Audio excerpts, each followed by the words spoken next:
Welcome, everyone. This is your friend, the DN What If, here with another exciting fanfiction.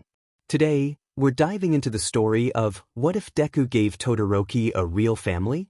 If you enjoy this video, don't forget to hit that like button and subscribe for more fanfiction content just like this. Now, let's get started with the fanfic. In the end, it was Ida who raised his hand and asked the question on everyone's minds. Aizawa-sensei, he said politely. Is there anything planned for summer break? No one had been speaking before that, but somehow the room seemed to drop in both volume and temperature. Mouths were tight. Uneasy glances were exchanged. Everyone was thinking about it, even if no one could quite summon the nerve to say it out loud.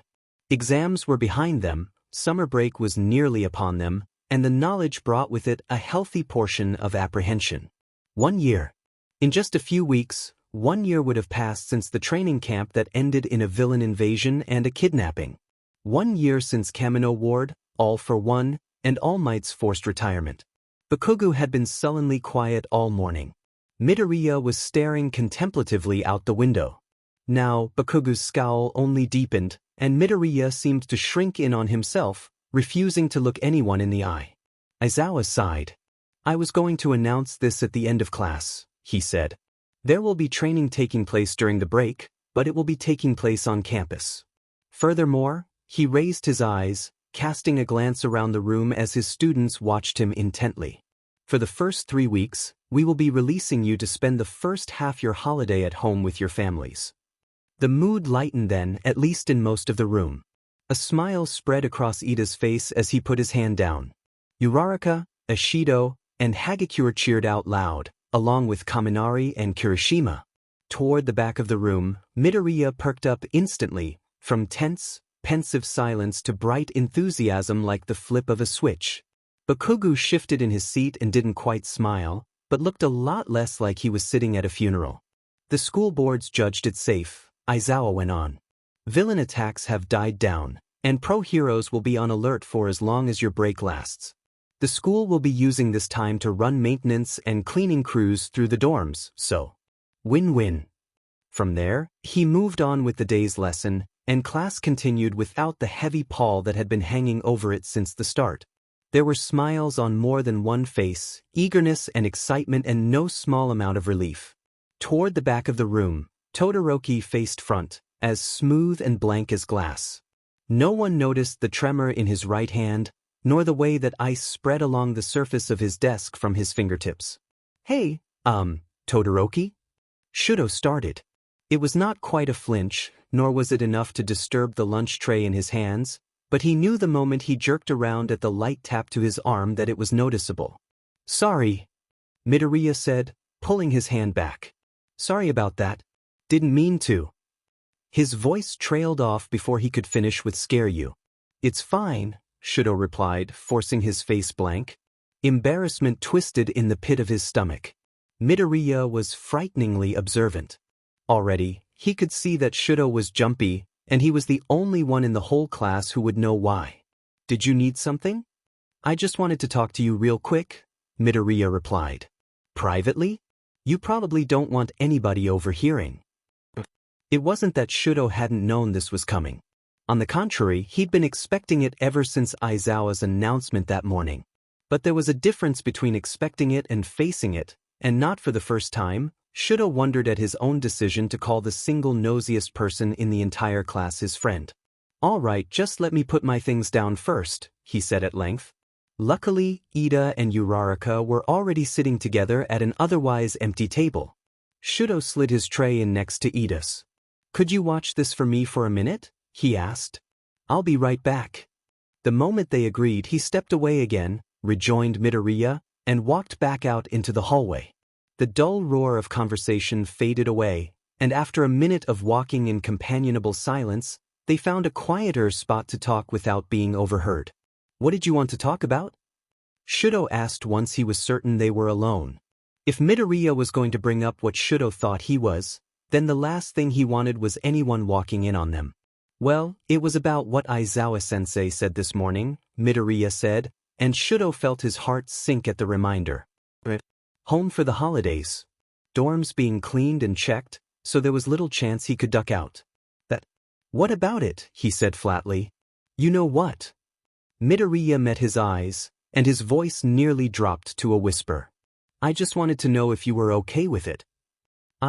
He most certainly was not. This was the furthest he had been from okay in a while. It is what it is, Midoriya. Shudo's throat tightened, and he forced himself to swallow. It's only 3 weeks. I know, but nothing. The tightness that gripped him from stomach to throat made his tone shorter than he meant it to be. There's nothing to talk about, Midoriya. I just got used to this, that's all. Shudo averted his eyes. Being here, living at school. This is just back to normal for me. And it's only 3 weeks. 2, actually, since he's out of town at the moment. He had been repeating that to himself since the second Aizawa announced it. Just 2 weeks. 14 days. He had dealt with it since he was 5. 14 days was nothing. It was absolutely nothing to worry about. Maybe, if he repeated that in his head enough times before summer break started, he might even start to believe it. Todoroki. At the sound of Midoriya's voice, Shudo shut his eyes and let out the air in his lungs in a quiet sigh. Fool himself, maybe. Fool Midoriya, impossible. It doesn't matter, he said. It's not like I have a choice anyway. Midoriya went quiet, frowning with his eyes lowered the way he usually did when he was thinking about something. For the life of him, Shudo had no idea what it could possibly be. As far as he was concerned, there was nothing to think about. They were going home for the first half of summer break, and that was all there was to it. Shudo could handle it. He might not want to, but he could handle 3 weeks at home, especially if Endeavor wouldn't even be there for the first. What if you did? Wrapped up in his thoughts, Shudo lost track of context. What? Have a choice, Midoriya clarified. I'm pretty sure I don't, Shudo said flatly. Well, you're welcome to spend the break at my house if you want. For a moment, Shudo was truly tongue-tied. Really? I'd have to ask my mom first, but I'm pretty sure she'd say yes, Midoriya went on, shrugging like it was no big deal. Look, I know your house isn't really home to you. And you looked really upset when Aizawa-sensei made that announcement, so I just thought I'd offer. Oh. Shudo blinked at him, not sure how to handle this. No one had ever offered something like this before, no one had ever known to offer it. And while he wasn't sure how he felt about Midoriya casually throwing out an invitation before he'd even confirmed it with his mother, it was nice. It was nice to be invited. Aizawa walked to the teacher's lounge like he was on his way to assassinate someone. Of course, if he didn't walk quickly enough, then that could very well end up happening. His lunch was in the fridge, and if he didn't get to it as soon as possible, then Yamada was liable to swipe it again, and Aizawa would not be responsible for his actions. His path took him close to the cafeteria, enough for the hum of students' conversations to reach him. Aizawa moved noiselessly, whether he meant to or not. Years of being an underground hero with an ambush specialty had drilled stealth into his every move. Colleagues hated him for it at times, which was too bad for them because he certainly wasn't going to train himself out of it. And so it was by pure chance that he happened upon a conversation that he most likely was not meant to hear. I think I still don't have a choice. That was Todoroki's voice, Aizawa noted absently as he kept walking. He would have kept going under any other circumstances, but Midoriya's voice reached Aizawa's ears next, and for reasons that he could not quite put into words, Aizawa's pace slowed. How come do you really think for 1 second that Endeavor would allow it? At Todoroki's bitter tone, Aizawa came to a halt. He felt unreasonably meddlesome, listening in on 2 of his students in the midst of a private conversation, but something kept him from moving on. In his line of work, you learned fast to mind your instincts. Right. Midoriya sighed. There's really no way around that, is there? Considering everything that's happened over the past year, I doubt any of our teachers would let us set foot anywhere without a signed and notarized permission slip. Todoroki groused. Erg. Midoriya made a disgusted gurgling noise. Thanks. Todoroki's voice dropped in volume. For the offer. But you don't have to worry about me. I've lived with that man as my father for my entire life. I can handle 2 or 3 weeks. You shouldn't have to, Midoriya said softly. I'll survive somehow. Well, the offer's still out, okay?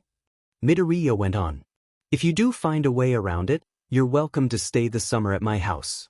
I mean, it's a break and it's supposed to be fun. You shouldn't have to deal with. His voice trailed off. Thanks, Midoriya. By the silence that followed, Aizawa could reasonably judge that the conversation was over and both boys had left. That was a thing. Aizawa heaved a sigh and jogged the rest of the way to the teacher's lounge.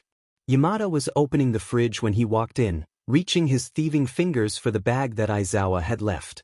One end of his scarf snapped around his colleague's wrist and yanked it away, eliciting a squawk from Yamada that might have blown out his eardrums if Aizawa hadn't glared his quirk away. Bring your own lunch next time. On any other day he might have snapped at him, but unexpected circumstances had given him a mission. Yamada pouted as Aizawa pushed past and grabbed his food. I wasn't going to dash. Of course you weren't. Aizawa turned on his heel and headed back to his desk. Seated in front of his computer, Aizawa exhaled slowly and considered what he knew. It wasn't much. Poking into the personal business of his students wasn't in his job description. If it was, then it was a bullet point that he did his best to ignore. He was here to teach these kids how to be heroes, not coddle them through their personal problems. And yet, he was a teacher and a pro-hero. Both of his jobs required some level of butting in on problems that didn't concern him, and those tiny little feelings in the back of his mind were telling him that it was time. There were certain things that he could not quite ignore. Little things. Endeavor's behavior at the sports festival the previous year. The fact that Todoroki had reacted to the announcement of a 3-week vacation as if Aizawa had flunked him in front of the class. The discussion that he had just heard. The incident after the provisional license exam, when Endeavor had shown up. The look on Todoroki's face when he spoke with Endeavor. How Midoriya, whose last words would probably be, "Oh, don't worry about me, everything's fine," had practically begged Aizawa to make him go away. All these things came together to form some kind of picture. Aizawa didn't know what it was yet, but he did know that he didn't like it. Therefore, further observation was necessary. If he wanted more information, then he would have to wait and watch and gently prod the situation as he saw fit. In this case, everyone and their grandmother knew that Endeavor's responsibilities as #1 pro-hero had dragged him out of town numerous times over the past year. With his son attending UA, his situation had necessitated certain extra measures. Formalities, mostly. At the moment, they were useful formalities. Aizawa glanced around to see if anyone was paying attention to him. No one was. Yamada had his noise-canceling headphones on, Cementos was in the corner making coffee, Kiyama was on the phone, and All Might was nowhere to be seen. No use making a fuss before he knew what he was dealing with. Aizawa dialed one of the numbers in Todoroki Shudo's student file. Shudo put off packing for summer break until the very last minute. Preparing meant acknowledging it meant thinking about it, and thinking about it meant accepting it as reality. And while he could put on an unaffected face for anyone who cared to ask him about it, for Midoriya, because who else would think to ask him about it? His stomach still twisted and churned at the thought of going, but not home. He was not going home for summer break, he was leaving home for summer break, and so his bags sat limp and empty in one corner of the room until it came down to a choice between having or not having fresh changes of clothes over the next 3 weeks. It was already bound to be hell, so why make it any more unpleasant than it was already going to be? Shudo's movements were purely mechanical as he set about packing. He had seen the likes of Kaminari and Kirishima in the midst of throwing shirts and shorts into suitcases, shoving them in stacked and folded, but still in piles. For Shudo's part, he sorted his clothes into full sets, bundling each of them into compact rolls that fit easily into the limited space of his bags. There was a simple, step-by-step process to putting it all together. The repetition let his mind wander away from what he was doing and why, and he sank into a more comfortable haze of monotony. For 10 minutes, at least, he let himself not think about going back. He let himself not think about his father's house and his father's face and his father's voice. He did not think about his room in that house, or the training hall in that house, or what would most assuredly be taking place in that training hall once Endeavor returned. He allowed his mind to skip all of that mentally. He skimmed over the next 3 weeks and settled more comfortably in thoughts about returning. He could see his classmates again then. He could eat what he liked when he was hungry instead of sticking to Endeavor's strict schedules and diet plans. He could do his homework on one of the couches in the common area and doze off if he happened to be tired without worrying about being shouted at for laziness. He could leave the unpleasantness where it belonged, and if it happened to follow him home, then he could hide it in front of the others and maybe let it leak out just a little if no one was there. Or if it was just Midoriya, that would be all right too. 3 weeks. And he would have home and safety to look forward to. He could do this. For a split second his half-packed bags blurred before him. He blinked and the wet haze was gone. He could do this. The low buzz of his phone jolted him out of his thoughts, and he looked around half in a daze before finally remembering where he had put it down. Shaking himself, he clambered to his feet and crossed to his desk to retrieve it. Still with one foot in his mental fog, he answered it without checking the caller ID first. "Hello. Shudo." He blinked, voice catching in his throat. "Nei-san." "Oh good. I'm glad I caught you." "I was just packing," Shudo told her. "I'm almost done. I'll see you tomorrow, right?" "Oh, about that." Fuyumi's voice trailed off into hesitant silence. Shudo tried to push back the sudden creeping worry. "Is something wrong?" "Oh no, nothing. I was just, your teacher called me and he was wondering, well, I guess now it's both of us wondering since he put the idea in my head, but..." He heard her take a deep breath. "Did you want to spend the break with one of your friends? Instead of here?" For a moment Shudo simply held the phone to his ear, speechless. "Shudo? Are you still there?" Why yeah, Shudo caught his breath. "Wait, which teacher?" "Aizawa-sensei," she replied, and Shudo's heart lurched in something halfway between surprise and alarm. "He said something about one of your classmates inviting you, and I was wondering if you wanted to do that." "Well yes," Shudo admitted. "But what I want doesn't really, Dad wouldn't agree to it." "Oh of course he wouldn't," Fuyumi agreed, with a short little laugh that he might have described as bitter if he didn't know his sister better than that. "But the thing is, he won't be here for a while and, well, back when he became the top hero in Japan, he realized that, work would call him away more often than not, so you might need a, custodial stand-in. In case something came up while he was absent. Which ended up being me." Shudo stared off into space as he listened to her, at a complete loss for words. "So, I guess what I'm trying to say is, you don't really need Dad's permission." Her voice wavered for a moment. "If you want to do this. Because if I give them the okay, there's no reason you should have to." Her voice trailed off again, but she didn't need to finish her sentence for Shudo to understand her perfectly well. "I naise you." His mouth wouldn't work right. "Won't you get in trouble with him when he finds out?" "Shudo, what's he going to do to me?" she sighed. "I have a job and a life outside of home. I'm not, Mom, and I'm not you. He never bothered keeping me under his thumb. But this isn't about me. This is about you, Shudo. What do you want to do?" He should tell her no. He should spend these next 3 weeks at his parents' house, so that Fuyumi wouldn't have to bear any of their father's wrath, even if she said he wouldn't do anything to her. I want to be selfish. I want to spend my time anywhere that isn't there. I don't want to go back." "Okay," Fuyumi said, before Shudo managed to voice an answer out loud. Even over the phone, her voice was warm enough that Shudo could imagine her smiling. "I got it, Shudo. You have fun, okay?" She hung up before Shudo could protest. "Nei-san." Shudo stood in his room, dumbstruck, still holding his phone to his ear. His mouth hung half open, protests crowded at the tip of his tongue, and he finally lowered the phone to his side. With his free hand he pushed his hair out of his face, took a deep breath, and let it out again. If he were a better and more selfless person, he would call her back, thank her, tell her it wasn't necessary, and spend his break in his father's house like he had planned. Just 3 weeks. He could do 3 weeks. Everything would proceed as normal. Fuyumi wouldn't be in trouble, and Shudo, he would. "This is about you, Shudo," Fuyumi had said. "What do you want to do?" He knew what he didn't want. Shudo did not end up calling back, but he did send her a text. Thanks, Nei-san. 5 minutes later, Shudo stood 3 floors down and knocked on the second door from the right.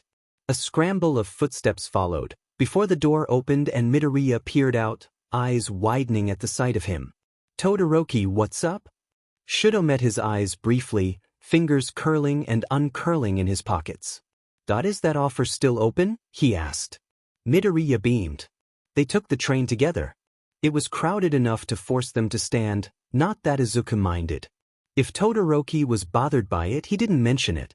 He didn't say much of anything, honestly, and Izuku found himself filling the silence between them. The silence was not an uncomfortable one by any means, but still the words welled up in Izuku until they came bubbling out. He talked about, well, anything that popped into his head, really. Schoolwork, training exercises, combat techniques they had learned earlier in the week. Something weird that Ida said at lunch on Wednesday.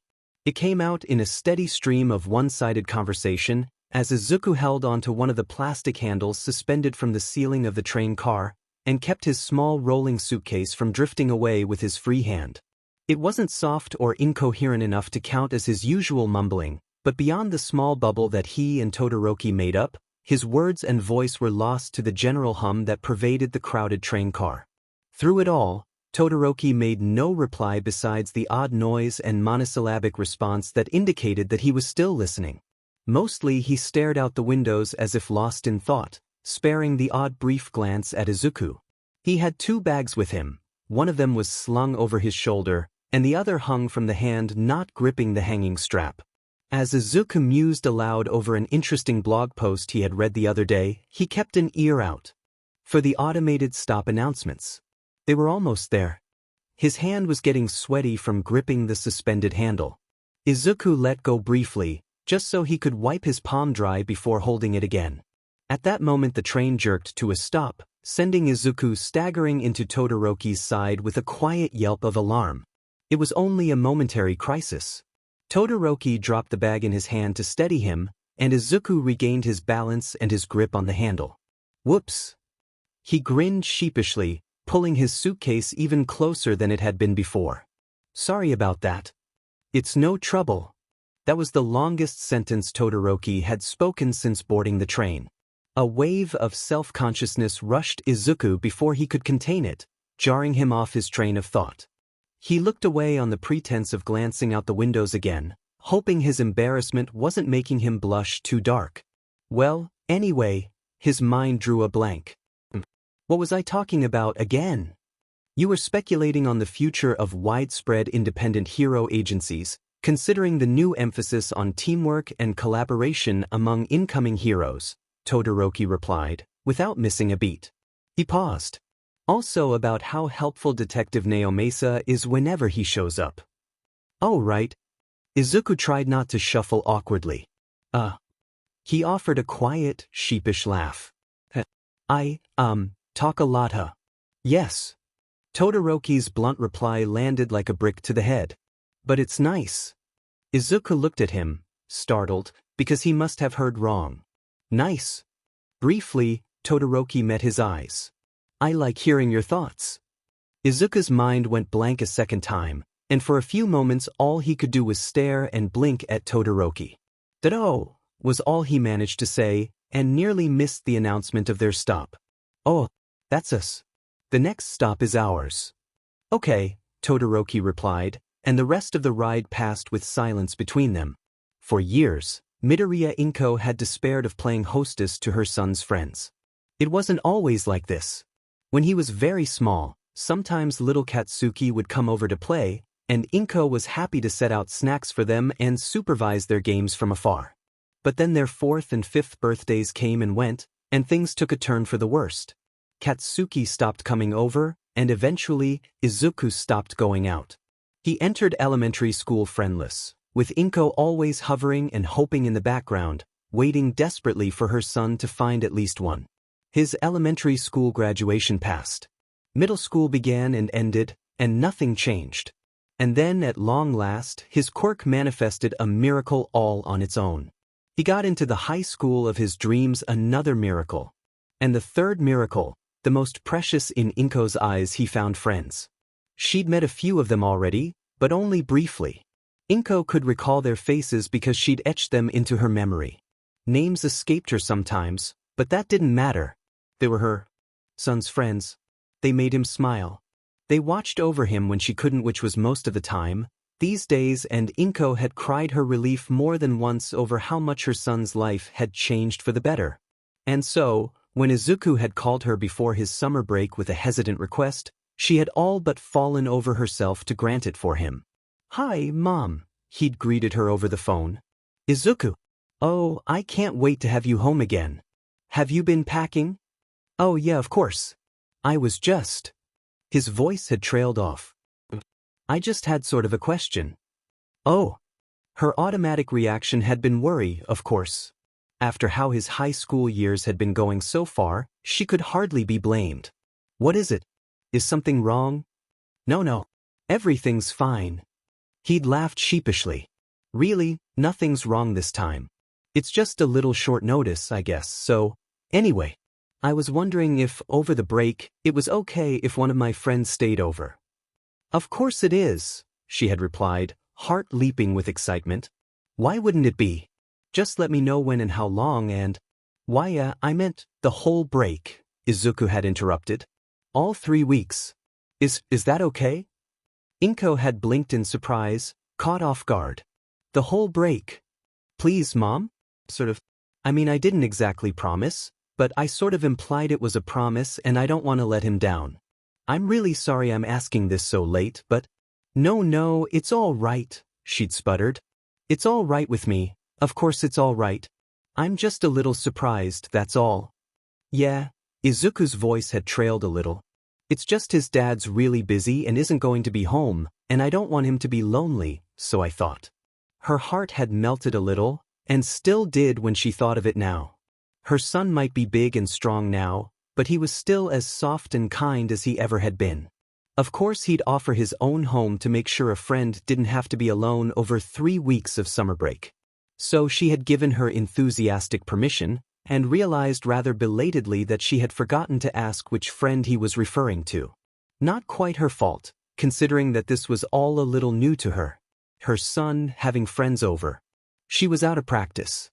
So maybe it was her fault, a little. She had neatened up their home, dusted and vacuumed and cleared away the clutter, both to make everything presentable and to distract herself from nerves. The refrigerator and pantry were stocked, Izuku's room was made up, and the apartment was spotless. Inko had just finished laying out a spare futon in Izuku's room when she heard the door open and shut, and her son's voice rang out. "I'm home, Mom." She nearly tripped over her own feet hurrying back out. "Izuku." Once within reach, she pulled him into a hug. "Welcome home, sweetheart." "Hi, Mom." Her son's voice was quiet, and once she let him pull back, she saw that his cheeks were pink with embarrassment. "Remember Todoroki, right?" "Of course." He had been with the little group that Izuku invited over, just months before. He hadn't made much of an impression then, greeting her politely and saying little else besides. Now he stood a few paces behind Izuku, eyes flickering to her face briefly when she turned to him. "Welcome, Todoroki. It's very nice to see you again." In response, he bowed politely. "Thank you very much for having me." "It's no trouble at all," she assured him. "It's wonderful to have you here. The pleasure is all mine." Todoroki blinked at her, perfectly polite and entirely unreadable. "Well then." Inko turned back to her son. "I made up your room and laid out the spare futon, Izuku. Why don't you two get settled in while I get lunch started?" "Thanks, Mom." "Thank you, Mrs. Midoriya." As Izuku led his friend to his bedroom, Inko made her way into the kitchen. There, she set about preparing some lunch for them, running on autopilot as she lost herself in thoughts. Truthfully, she had not expected to be playing hostess to Todoroki Shudo over the school break. Even when her Izuku had started making friends, she never would have expected the Flame Hero Endeavor's youngest son to be one of them. Heavens, the boy was practically a celebrity, but just a boy, she reminded herself. Family ties aside, he was only a boy.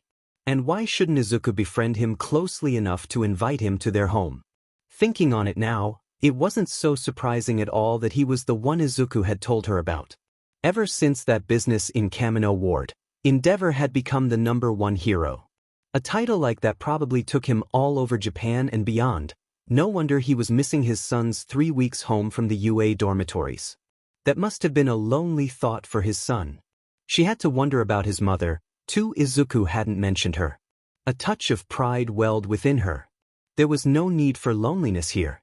At times like these, more than any other, Inko enjoyed a certainty that she had raised her son right. It was during lunch that Shudo finally realized that he had no idea what he was doing. In general, where there were people, there were rules. For as long as he could remember, Shudo had grown up with rules. Harsh rules, but consistent ones. His father might be an a-hole, but there was a method and logic to the ugliness in how he ran his household. There was structure to it, rigid, unforgiving structure, and on the one hand it made rebellion difficult and painful, but on the other it made his father's expectations clear-cut and easily navigated. School was even easier. The framework was still present, still straightforward and logical, but more pliant. The structure felt less like a cage and more like ladder or a school jungle gym. It was firm enough for Todoroki to understand what was expected of him, yet loose enough to yield him a measure of freedom that he had never enjoyed in his father's house. The rules came neatly printed in student handbooks, outlined in class by their teachers, and in his class's case, emphasized repeatedly by their devoted representative. Shudo had absorbed it quickly without having to ask about it, and when his living situation had switched to on-campus dormitories, those rules extended to all parts of his life instead of just a fraction of his day. Now, however, he found himself in an unfamiliar house, with no idea what the rules here were. And at this point he certainly wasn't going to make a fool of himself by asking. Better just to learn by observation. Play it safe, be polite. The last thing he wanted to do was get Midoriya in trouble or anything.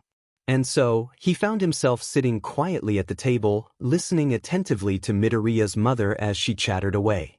"But again, it's wonderful to have you here," she was saying. "I'd expected a quiet few weeks, but I think this is even better. It's always nice to have company, especially Izuku's friends. He talks about you quite a lot, Todoroki." Shudo blinked, glancing briefly at Midoriya, who suddenly seemed to take a deep interest in his napkin. It wasn't so much of a surprise to hear, he supposed. He'd spent many a visit to his mother's hospital room talking about Midoriya. "I must admit, I haven't had much practice entertaining guests lately," Mrs. Midoriya went on, ducking her head modestly. "I've been out of practice for a while, so I do hope you feel comfortable while you're here. Would it be good to interject here? Assure her that he would be fine regardless?"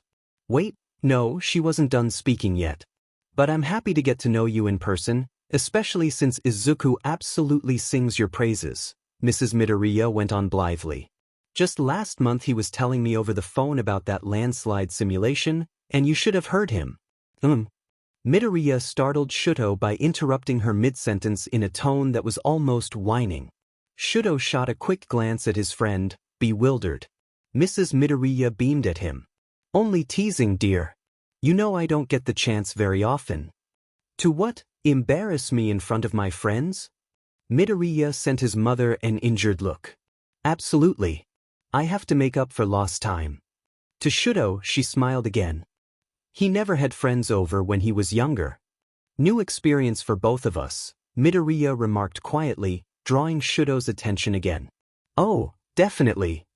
Mrs. Midoriya laughed. "I've never been able to host a sleepover before." Midoriya gave a good-natured groan. It felt less like a household and a bit more like a tennis game, Shudo thought vaguely. Conversation went back and forth like a ball across a court, and sometimes one side was aiming for him, and other times, alarmingly, both sides were. It certainly wasn't strange at school, surrounded by his peers in the classroom or the common area at the dorms. But in Midoriya's home, with his parent present, Shudo found it more disorienting than anything else. At his own parents' house, if his father was talking, then everyone else was listening until he was finished, and that was that. And while any difference between here and that place could only count as a good thing, that didn't make it any less confusing. Midoriya came to his rescue then, though whether he realized it or not was anyone's guess. Aizawa-sensei says there'll be training waiting for us when we get back, he said, looking at Shudo rather than his mother. I'm kind of excited. He says it'll be on campus, but if it's over break there must be something special planned. Shudo could barely contain a sigh of relief. He had no idea how to talk to Midoriya's mother, but talking to Midoriya came as easy as breathing. I haven't heard anything about it, he said with a shrug. Could be they have a new facility waiting. Or at least one we haven't seen yet, Midoriya mused. Depends how long they've been planning this. I mean, how long does it take to build these places? They had the dorms ready for us pretty quickly, Shudo pointed out. He shrugged. That, or it'll just be more regular training. I guess it depends whether they want something exciting and fresh or something, I dunno, quieter, considering what happened last year. Midoriya grimaced. Thank goodness it'll be on campus, Mrs. Midoriya interjected, jarring Shudo into looking at her again. There's no telling what villains might do on an anniversary like that. Well, security's up, Midoriya went on, and Shudo switched back to listening to him. It was getting a little hard to keep up, between switching his attention and reacting enough to be a polite listener. I heard some of the support faculty's been touching up campus security measures. True, Shudo remarked. And if it's safe enough to send us home, then? It can't be that dangerous, Midoriya finished for him. Oh, don't say that. Mrs. Midoriya winced a little. You might as well ask, what's the worst that can happen? Well, what is the worst that can happen? Midoriya asked with an impish grin. His mother glared at him, but after a moment of brief alarm Shudo recognized it as only a mock scowl. Izuku, she said, her tone playfully scolding. I mean, how bad can it be? Izuku, you know I don't like it when you tempt fate. I'm sure everything will turn out just fine. Young man, you are teasing me, Mrs. Midoriya tooted. Me? Midoriya's face was the picture of innocence. I would never. Would I? He looked to Shudo as if for support, but for the moment Shudo was too bewildered to offer anything but a blank stare. Your dessert is getting smaller, dear. Midoriya's eyes widened, and he mimed zipping his mouth shut. The corners were still turned up in a smile. In the lull in conversation, Shudo hid his confusion and no small amount of embarrassment by turning his full attention to the plate in front of him. It was several orders of magnitude better than any amount of time spent in his father's presence, but Shudo was still at sea and no closer to grasping the rules, or his place in them. This was going to take some getting used to. At some point, Todoroki politely asked to be excused, and followed Izuku's pointing finger and brief directions to the bathroom. He's a little quiet, isn't he? Mom remarked once Todoroki was out of earshot. Yeah, he's sort of always like that. His plate was empty, as was Todoroki's, so Izuku gathered up both to carry them to the sink. She smiled softly. Shy, is he? Heh, not like I'm in any place to judge. He's a lot different from your other friends, she said thoughtfully. I remember Uraraka, wasn't it? She was lively. Yeah. Kirishima too, he was the redhead, remember? Oh yes, he definitely made an impression. She frowned, pursing her lips. He was there too, right? Todoroki, I mean. Yup. Izuku finished bussing the table and came back for Mom's dishes too. Oh, thank you, Izuku. Mom rose from her seat to start the washing up. Well, he must have been quiet then too. He's very polite though. Yeah, well, his dad's pretty strict. Izuku decided it would be best to leave it at that. Todoroki certainly wouldn't thank him for blabbing about the details of his home life to someone who was a stranger to him. Mom hummed quietly and joined him at the kitchen sink. I can hardly imagine what it must be like, having the #1 hero for a father. Just the thought of talking about Endeavor left a bad taste in Izuku's mouth, so he shrugged. His father doesn't really enter into it. He's one of my best friends. He paused, and the volume of his voice dropped so that the running sink nearly drowned it out. We've been through a lot together. Her arm went around his shoulders for a gentle squeeze, and she leaned in to press a kiss to his temple. I'm glad, sweetheart. I worry about you so much, you know that, but it makes me feel better, knowing you have people you can trust. The rest of the day passed fairly quietly and uneventfully. Izuku and Todoroki retreated to his room and passed the time in conversation or companionable silence, texting other friends and classmates or checking villain reports as the day wore on into evening. Izuku was on his bed, sprawled on his stomach but propped up by his elbows. Todoroki sat on the floor with his back resting comfortably against the side of the bed, right next to where Izuku was leaning over the edge. "It's still been quiet," Izuku remarked, scrolling through news clips and links to articles. "Some robberies in different parts of the city, but nothing major. Things really have been quieting down." "Strangely enough, I don't find that comforting," Todoroki said dryly. "Especially since the old BSDRD's been out of town." "Makes you think they might be planning something, huh?" Izuku said softly. "Absolutely." Todoroki's brow furrowed. "Much as I'd love to think they've been beaten back, nothing has happened recently to make me believe that." "It can't be too bad," Izuku reasoned. "The pros working the streets, our teachers, Principal Nedzu, they weren't born yesterday. They probably know it's a little ominous. But I don't think they'd have sent everyone home for summer vacation if they really thought it was dangerous." He shifted his weight on his elbows. "I mean, considering how tense everything is now, I don't think they'd send us, the future heroes, into the lion's den." He paused. "At least not without telling us first." "You make a good point," Todoroki conceded. "Yeah, Izuku's phone chimed, and he checked his latest text message. "Oh hey, that's Kirishima." Todoroki looked up. "Anything interesting?" His own phone lit up with a notification, and he glanced down at the screen. "Oh, I've got it too." "It's an invite," Izuku said. "Looks like he sent it to the whole class he wants to hang out. Some outdoor mall thing is happening in a few days." "I've never really been one for shopping," Todoroki said. "Me neither. Want to go anyway?" Todoroki looked up at him. "Do you? Kind of. I mean, it's something to do." Izuku fidgeted again. My mom was right before. I never had friends over when I was younger, and this is sort of my first, He pressed his lips together, feeling his face heat with embarrassment. "Sleepover. That makes two of us," Todoroki told him. "This is new to me too." He hesitated, still looking at his phone screen. "You're sort of the first friend I ever made." Oh. That really should have been obvious, considering what Izuku knew about his upbringing.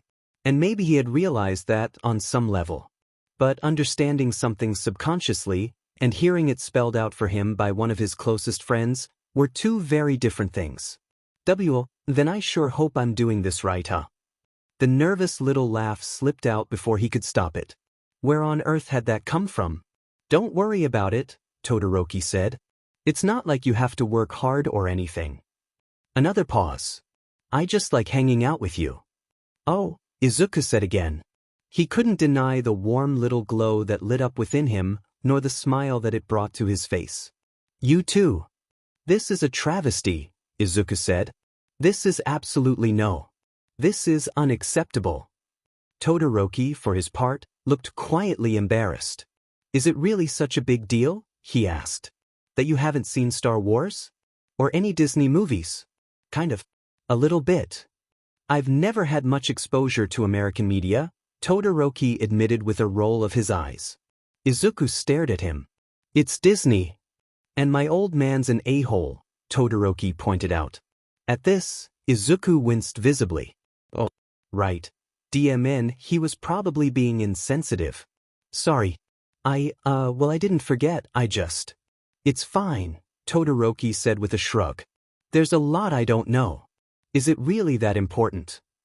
"I guess it's not vitally important," Izuku admitted. "I mean, they are just movies, and I guess they aren't for everyone?" He shrugged. "Still, though, it's a pop culture thing, and stuff like that kind of gets ingrained in, well, everything. People make references and stuff." He paused, trying to think of an example. "Oh, remember how weird Kaminari got last May? On the 4th. "Vaguely." Todoroki squinted a little as he thought. "Was that when he kept trying to goad Bakugu into a sword fight with an umbrella? With laser noises, yeah." Izuku nodded. "That was a Star Wars thing." "Ah." Todoroki blinked. "Oh, that's That certainly answers a question I never really had in the first place. Really, you didn't? I mean. Todoroki shrugged again. It's Kaminari. Hey, good point. Izuku grinned. So, you really don't know anything about Star Wars? I don't think so. Todoroki shook his head. If I do, it's not something I can recognize. Is that a bad thing? Honestly? Now I'm kind of excited, Izuku admitted. Like I said, it's ingrained. Everybody knows what Star Wars is. Even a lot of people who don't know what Star Wars is still kind of know what Star Wars is. Todoroki eyed him reproachfully. Midoriya, are you making fun of me? Oh, of course not. Alarmed, Izuku backpedaled immediately. That's not what I meant. Sorry if it sounded like I wasn't. I'd never. He paused a moment to get his words in order, grinning sheepishly. I just meant that it's exciting because now I get to show you how cool it is, and it'll be completely new, you know? So, with that in mind, how do you feel about a marathon? My mom and I have the original trilogy. It's a classic. He smiled hopefully. It wasn't every day that he got to show someone something new for the first time. Todoroki blinked at him, looking surprised, and a moment later his eyes softened. Sure. It was hardly the first time Izuku had watched movies with a friend. Every now and then, someone in the dorms, usually Ashido or Kaminari, would yell, "Movie night!" And at least 2/3 of the class would wake up the next morning sprawled out in the common area with stiff necks and popcorn crumbs in their clothes. How had they gone so long without Star Wars or Disney? His phone chimed then with a new text message from Uraraka. Hey Deku, are you doing anything today? Ida, Tsuyu and I are free, so I was thinking maybe we could hang out. Izuku frowned, considering the message for a moment, before turning and showing it to Todoroki. What do you think? He asked, his face lighting up in another eager smile. Should we make this a party? Do you want to? Well, kind of, but... The look on Todoroki's face was not what most people would call a grin, but it was close enough to count. Then why not? Inko was in high spirits. For almost a year now, her home had become such a quiet place. With her husband working abroad and her son living at school, she had been left in an empty apartment with far too much room to herself and no one left to share it with. She could have the occasional lunch with friends, or phone call or visit from her son, but none of those did anything to make her home feel as warm as it once had. It really wasn't fair. Empty nest syndrome wasn't supposed to come until Izuku was in college, not high school. His childhood had slipped by so quickly as it was, and now there were villains and lurking dangers set to steal the rest of his precious years from her as well. But now, her son was home, and he had brought a friend, and today, on just the second day of his vacation, he had brought even more. Inko found herself being introduced and reintroduced to the trio when they arrived later in the afternoon. Uraraka Ochako was a bright, bouncing bundle of energy, her son's very first friend, or so Izuku had told her.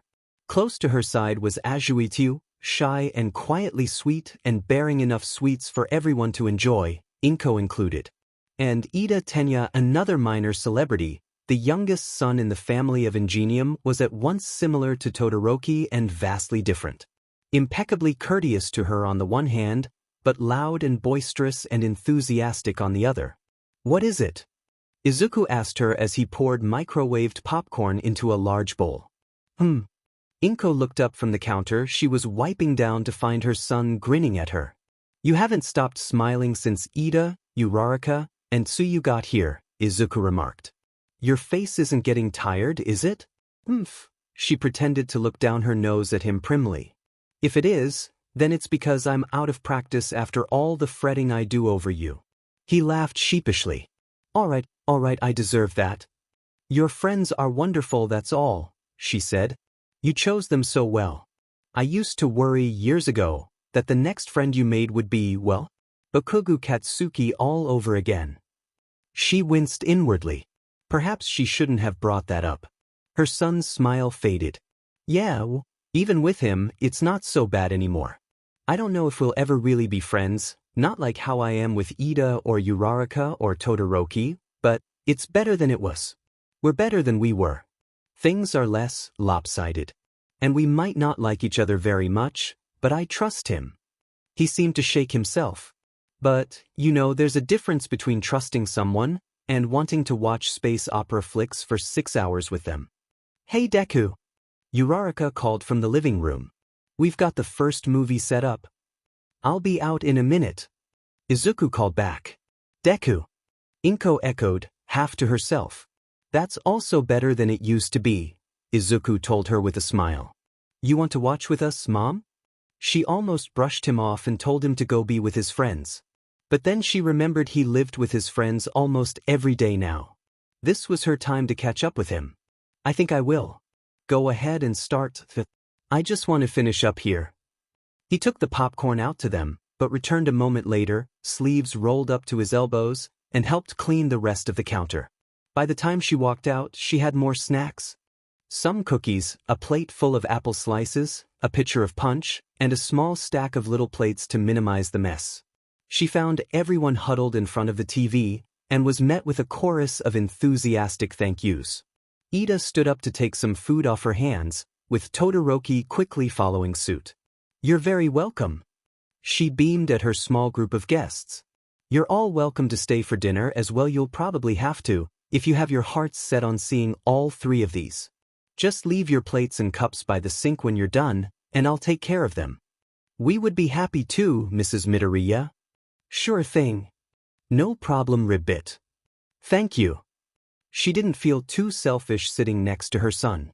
After everything that had happened, she had the right to hog him a little. In the end, most of them spent more time watching Todoroki than they did the actual movies. Did they just annihilate an entire planet? Yep. Out of spite. It's the Empire, it's kind of their thing, Ribbit. Wait, where did his body go? It disappeared. How? Magic. I thought this was science fiction. Yeah, but he became one with the Force. What does that even mean? Well, that's awfully convenient. Oh, here we go. No, I'm with Todoroki. What are the odds that an otherwise impenetrable battle station was designed with a hole in it that leads directly from the core to the outside? And that the core is so unstable in the first place that one blast from that distance would ignite it? It's a glaring design flaw that I highly doubt an organized force like the Empire would. Maybe it's on purpose, Ribbit. How do you mean? Maybe one of the engineers who designed it was a traitor or something, Ribbit. And he secretly hated the Empire, like they took him from his family or something, so he cozied up to them and made them trust him and then sabotaged it on purpose. I dunno, Itsu, that sounds kind of far-fetched. Wait, I don't understand, why are all of you cringing at that kiss? It wasn't that bad, was it? Well. Nobody tell him. Midoriya? Yeah, Todoroki? Is something wrong? You seem unsettled. Oh, I'm fine, it's just... I dunno. I used to like Yoda a lot, but now he just makes me nervous. Why? I don't know, I can't put my finger on it. The room was silent. Todoroki's eyes were glued to the screen. Everyone else's eyes were glued to Todoroki. Obi-Wan never told you what happened to your father. He told me enough. He told me you killed him. Uraraka had her phone out, surreptitiously filming Todoroki's face. No. I am your father. Todoroki froze with a small handful of popcorn halfway to his mouth. On the screen, Mark Hamill screamed in anguish. Around him, all his friends waited on bated breath. He took a deep breath and whispered a heartfelt, "What the F dashed?" She was his sister the whole time. His sister. Midoriya, are you crying? Don't judge me. Deku, how many times have you seen this movie? Look, he redeemed Vader, he brought his father back from the dark side. Don't judge me. Ida-chan, are you crying too? Ribbit. It's a beautiful ending, and the funeral scene with the fire always just. Wish I could do that to my father sometimes. What did you say, Todoroki? You're kinda mumbling there. Nothing. Wouldn't work anyway, Todoroki, he's already on fire. Midoriya-chan, now you're mumbling too, Ribbit. Inko hummed as she got started on the dishes. Not long after the credits rolled on Return of the Jedi, Uraraka, Ida, and Azui had left. After 6 straight hours of movie watching, There was little wonder about that. Inko herself had gotten restless, hence why she was neatening up the kitchen again. Izuku and Todoroki were all that was left of the little party, and her son was diving back into their collection of DVDs again. Truthfully, there was another reason why she had stepped away. She had little evidence to back it up, no more than vague feelings, but she could swear up and down that she was making Todoroki a little nervous. Today had given her false hope. Surrounded by 3 other classmates, friends if their light-hearted teasing was anything to go by, Todoroki had relaxed enough to enjoy himself. He had even made jokes. Dry, deadpan jokes, but jokes all the same. And then their 3 friends had said their goodbyes and left, and it was like a switch had been flipped. Inko almost missed it, it happened so quickly. One moment her son's friend was relaxed and comfortable, very nearly smiling, and the next he was straight-backed as if his spine had been replaced with an iron rod. He looked more like he was sitting on a chair outside the principal's office than on a couch in her house as a guest. His face was neutral, almost carefully so, and he went quiet. Inko highly doubted that it was Izuku causing this. No, despite her best efforts, she was doing something to make the poor dear uneasy. How strange. She very nearly jumped out of her skin when Todoroki appeared in the kitchen beside her, as if he had materialized from thin air. Now, admittedly, the sink was running, so that made it a bit difficult to hear, but still. The boy must move like a cat. Sorry, he said, dashing her hopes that he hadn't noticed her startle like that. It's quite all right, she assured him. Wasn't paying attention, that's all. I see. He stepped forward, bearing a dirty dinner plate and an empty drinking glass. Ah. She took both out of his hands and deposited them carefully in the sink. Thank you very much, Todoroki. He looked at her blankly. For what? For bringing the dishes to me, she replied, confused. Oh. Todoroki blinked at her, still looking faintly baffled. But, you told us to? I did, she said. And thank you for doing so. Right, sorry. You're welcome. With that he left the kitchen again. Inko wasted water for a few more seconds just staring after him, thoroughly perplexed. Certainly an odd exchange. She pondered it as she finished with the dishes, mulling the short conversation over and over until she had examined it forwards and backwards. By the time the last plate was in the drain board, she was no closer to understanding it than she had been before. She peeked into the living room and found them sitting together on the couch. They'd put in another movie while she was busy, true to Izuku's earlier vow. He seemed to be showing his friend some of their Disney DVDs. Not that Todoroki seemed to mind. They were shoulder to shoulder, Izuku cross-legged while Todoroki's unerring politeness apparently kept him from putting his feet on the couch. The soft, almost smile was back on Todoroki's face. At one point, as Inko watched, Izuku turned his head and murmured something to him without taking his eyes off the screen, and Todoroki leaned closer to hear him and reply. What? Inko stepped back around the corner before either of them could spot her. As much as she would love to wander in and enjoy a few more movies, catch up on a little gentle teasing, and indulge in her mother's prerogative to embarrass her son in front of his friends, they were having fun. Her shy houseguest was comfortable and enjoying himself. No point in barging in and ruining that. So, she checked on them from time to time, but decided to give them their space for the rest of the evening. The last time she peeked out, it was past midnight and she was prepared to tell the boys to turn in for the night. Her mouth opened to call out to them, and then shut when she saw them. Silently, she tiptoed out into the living room. The TV was still on, and the credits for Zootopia were rolling. On the couch, nestled into the cushions, both boys were draped against one another, still sitting upright only because they were propped against each other. Izuku was using his friend's shoulder as a pillow. Todoroki's head rested on Izuku's, his face half hidden in her son's hair. Both of them were fast asleep. Would it be churlish of her to run for her camera? Shaking her head fondly, she turned and hunkered down to stop the movie, turn off the TV, and put away the DVD. Every noise she made, no matter how soft, made her wince. She need not have worried though. The boys slept soundly through it all. Perhaps she ought to have woken them up so that they could go to bed properly, but Inko hadn't the heart to disturb them. They looked so comfortable that way. Besides, getting caught just shy of cuddling like this might embarrass them, and not in a good way. In the end, she left a folded blanket within their reach, and turned off all the lights except the one in the kitchen. She debated dragging out the camera once more, before dismissing the idea and going off to bed herself. Shudo woke slowly. The moment he was remotely aware of things, he didn't want to move. There were times, every now and then, when he happened to wake up from a deep sleep and find himself in a position in which he was certain, beyond a shadow of a doubt, that he had an excruciatingly stiff neck to look forward to. Sleep did not always agree with him, and on bad nights he was more likely to move around a lot and wake up in strange positions. He was, as Fuyumi sometimes put it, a violent sleeper. This took the cake though. Was he sitting up? How was he already sitting up? Where was he? He breathed in and almost sneezed when hair went up his nose. His first thought was that it was his own, but that couldn't be right because it was the wrong angle and his hair wasn't quite that long yet. His second thought was that there was hair on his pillow. Except, the side of his face was pressed to something that was most certainly not a pillow. Gingerly, Shudo lifted and turned his head, ever so slightly, and opened his eyes. The faint smell of shampoo filled his nose. For a moment, Shudo squinted through heavy eyelids at the mess of green curls without comprehending what he was not quite seeing.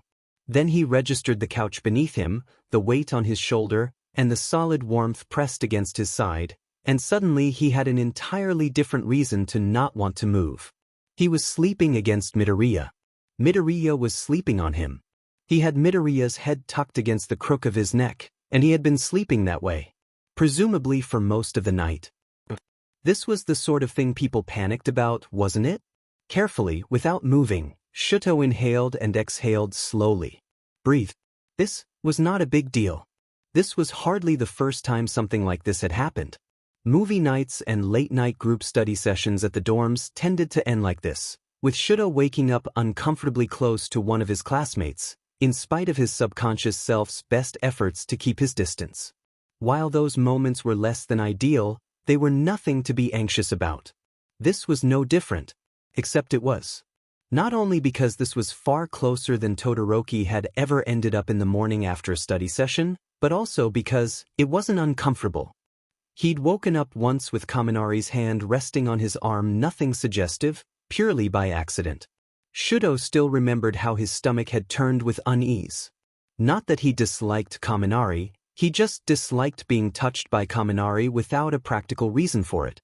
It was a stupid thing to be upset about, but at least it was something he could bear quietly and hide. Right now, his stomach was not turning, that was for sure. Fluttering a bit, maybe. But beyond that, everything was fine. Comfortable. Cozy even. He could have closed his eyes and gone right back to sleep to the sound of Midoriya's soft, even breathing. He did shut his eyes, but instead of drifting off again, he let out a short, quiet sigh. He wasn't stupid. He wasn't helpless. He knew already he knew. Since spring at least. The city-wide villain attack. His brief stay in the hospital. Waking up groggy and disoriented to Midoriya's face. He'd known at least since then, maybe even farther back than that. He knew what this was. And no matter how hard he tried to fool himself, to shut his eyes and plug his ears and tell himself it's friendship, he's my friend, the best friend I've ever had and nothing more than that, there were simply some things that not even Todoroki Shudo could remain oblivious to. It was just bad luck that his own crush on his closest friend had to be one of them. Feeling helpless, he settled back down and shut his eyes again. It was too early for this. If he moved then he would wake Midoriya up and this whole situation would turn from comfortable if somewhat awkward to uncomfortable and incredibly awkward. But Midoriya was far better than he was when it came to dealing with these things. Better to let him handle it and go back to pretending it hadn't happened. Feigning sleep, he rested his head back against the couch instead of on Midoriya's to make it easier for Midoriya to disentangle himself. Izuku's eyes snapped open. He was not in bed. This was not a pillow. This was a shoulder. Specifically, it was Todoroki's shoulder. And he was sleeping on it as if it was a pillow. In a quite frankly astonishing display of self-control, Izuku managed not to shriek like a soprano and flail. Instead he went perfectly still, not even shaking, barely breathing as he took stock of his current position. He was sleeping on Todoroki. His head was on Todoroki's shoulder, his body was pressed up against Todoroki's side, the left side, the warm side. Wow, no wonder I fell asleep like this. This is really comfortable. Focus. This wasn't a big deal. It shouldn't be a big deal. The last time the class had a movie night in the dorms, he'd woken up on Ida's shoulder, with Mineta sprawled in his lap. That hadn't been awkward at all. They'd laughed it off. Except Mineta, he'd shot off the moment he woke up, screaming that he liked girls. But this wasn't Ida or Mineta. This was Todoroki, and Todoroki was hesitant about being touched. And the last thing he wanted to do was make Todoroki uncomfortable. So if he could just move away, gently, without waking him up. He was already naturally warm on that side, so it wouldn't make too much of a difference, would it? With the utmost care, Izuku gingerly lifted his head off of Todoroki's shoulder, and thank goodness Todoroki had his head back against the couch instead of on Izuku's, or else this would have been impossible, and shifted away. An odd feeling bloomed inside him, somewhere in the vicinity of his stomach, and he froze for a moment and tried to identify it. It wasn't nervousness, or even embarrassment. It was disappointment? Izuku shook his head. What did he have to be disappointed about? All he'd done was move away. And if he was disappointed about that, then... Nope, some tiny part of his brain said, nope, absolutely not. We're not going down that road. But maybe. Izuku shook his head again to clear it. With a whispered, "Oh my God." Todoroki didn't stir, thank goodness. But just to be safe, Izuku reached for a couch pillow. Even better, Mom must have left a blanket for them at some point. He cringed on the inside, wondering if she'd seen them sleeping like that. Izuku grabbed the folded blanket and set it gently in the spot where he had been, then slid off the couch and crept off to his room for a change of clothes. Shudo's face felt like it was burning. Don't set the blanket on fire. Don't set the blanket on fire. He wondered, with no small amount of chagrin, if there was a polite way to ask a friend to stop being so cute. It was 4 days into their break that the Takadana shopping complex had its grand opening, the one that Kirishima had mentioned in his eager mass text earlier in the week. That morning saw Izuku hopping on a train with Todoroki to meet their classmates there, shortly after Mom had whisked away the breakfast dishes and shooed them out the door. Silence stretched between them as they sat side by side and waited for their stop. For once, Izuku didn't feel the need to fill it with words. Instead, he listened for the mechanical voice that announced the name of each stop, and watched Todoroki out of the corner of his eye. He looked pensive, staring off into the middle distance. His usual impassive expression had softened, as if he was too deep in thought to keep holding it. The slight furrow in his brow was not enough to be considered a frown. His eyes were directed toward the opposite window, but Izuku could tell from the faraway look that Todoroki wasn't watching the scenery go by. Somewhere down the line, Izuku left off watching him out of the corner of his eye in favor of looking directly at him. He didn't realize he had turned his head until Todoroki's eyes cleared and flickered toward him, noticing him. "What is it?" Todoroki asked. Izuku blinked, startled and then alarmed. He was staring, and staring was, it might be rude. Or at least weird. "Oh, nothing. His mind went momentarily blank, and he closed his mouth before he could do something embarrassing, like stumble over his words. "You looked really thoughtful just now," he said at length. Honesty was probably the best policy here. "Something on your mind?" "It's nothing to worry about," Todoroki said. Then, after a moment, "I was only thinking.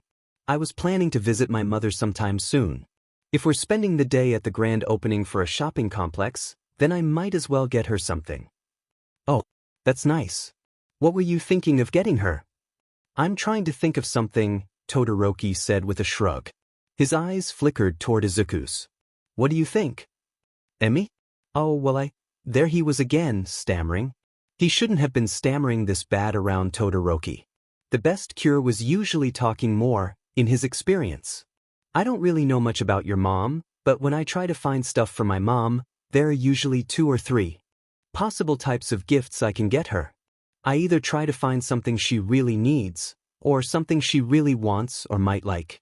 Mom really likes useful gifts, you know? Stuff that she can use around the house, or something like one time I got her these scrub brushes shaped like vegetables, And she really liked those. Or if she mentions losing something or breaking something, then I can get her a new one. Also, she likes birds, so sometimes I look for stuff that has birds on it, like sweaters or pictures or hand towels or stuff like that. Bird books, that kind of thing. He paused for breath. And the third type isn't really a type by itself, it's just, sometimes I'll be out and I'll just see something that jumps out at me that just screams, Mom, and I can go for that because it's something that made me think of her and that's sort of meaningful, I guess? Because it means a lot to people when you think about them even if they aren't there, and it's good to trust your instincts even with little stuff like that. I don't really know if this is helpful because I don't really know your mom or, really what her situation is, so you'd know better than me of course, obviously, she's your mom and everything. I guess that third thing isn't really helpful if you're looking for something because that's not really something you can look for, it's more like you just wander around until inspiration hits you, so you don't really have control over that. Todoroki was still watching him, face impassive, barely even blinking. And, a wave of self-consciousness washed over Izuku, and his voice trailed off for a moment. He pursed his lips and felt his face warm with embarrassment. I'm doing it again? With the mumbling. Well, yes. Todoroki raised an eyebrow. Izuku had to look away then, hoping the volume of his curls might hide his darkening blush. Right, Midoriya, Todoroki said.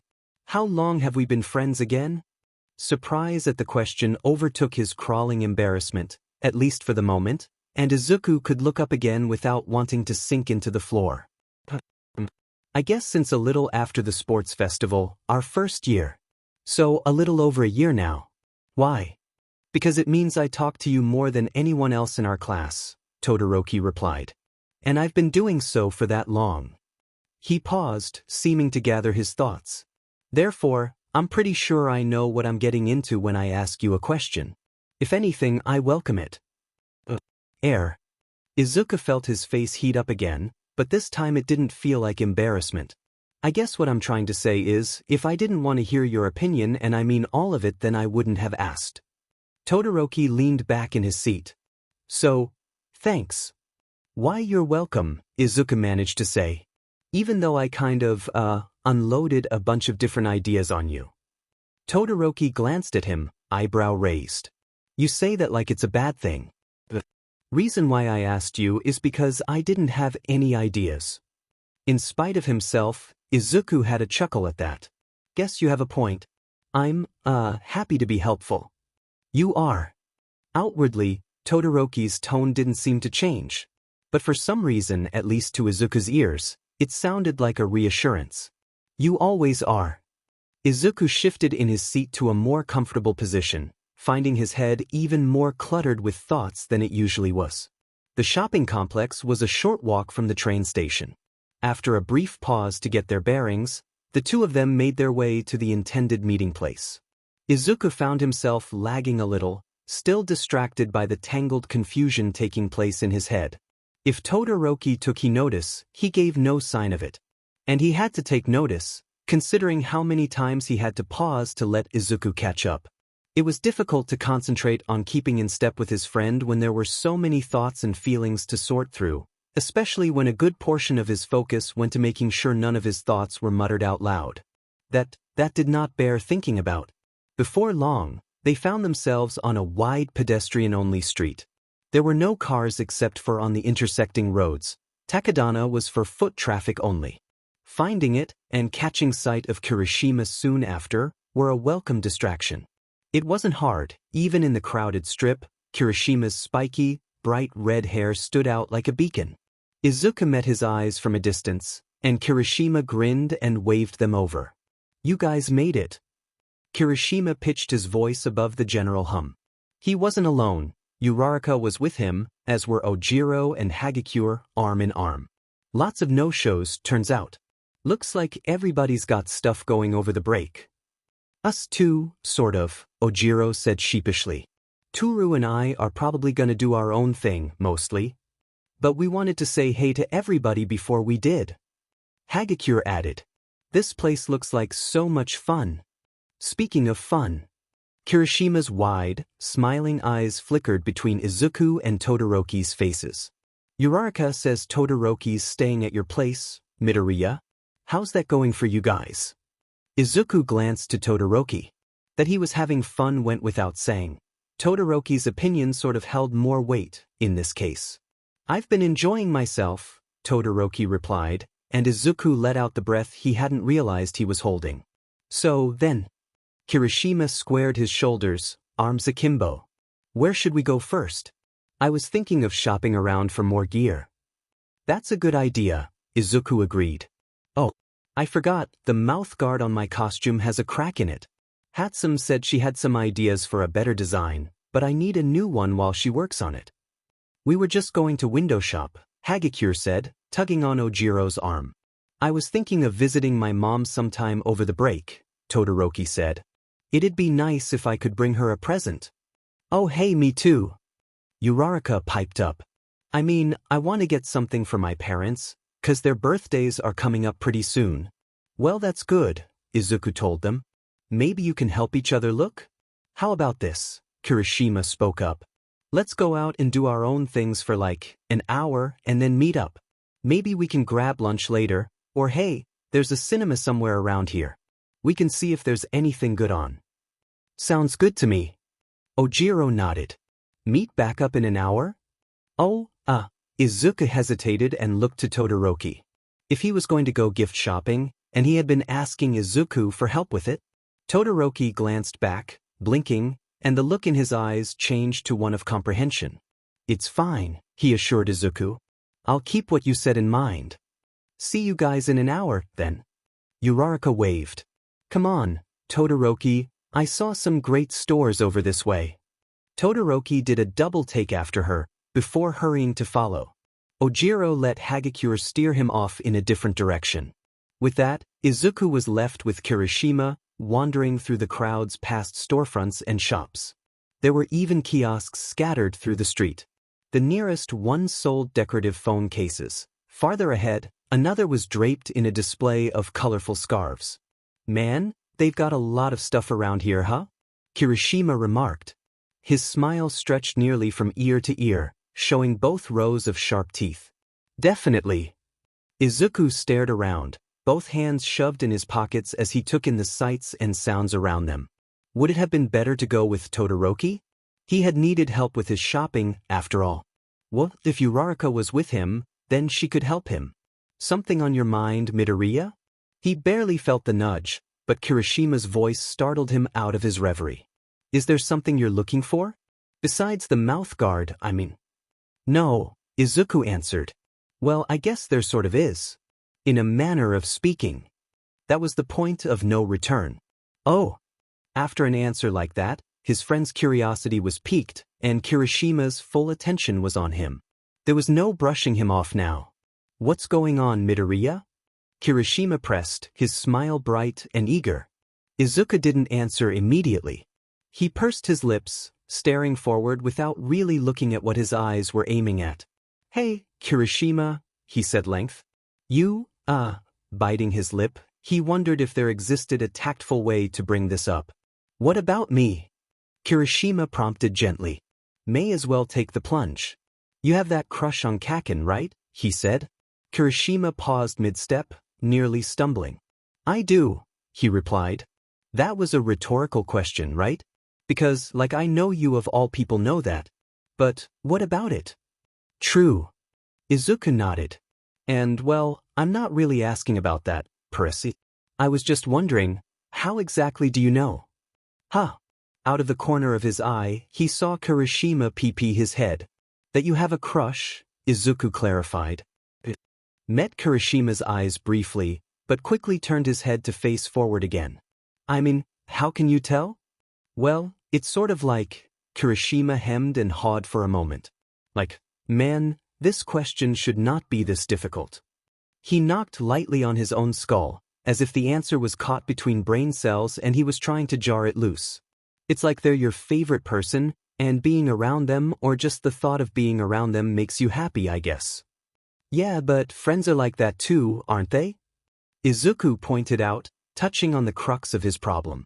How do you tell the difference between wanting to be around someone because they're your friend and wanting to be around them for another reason?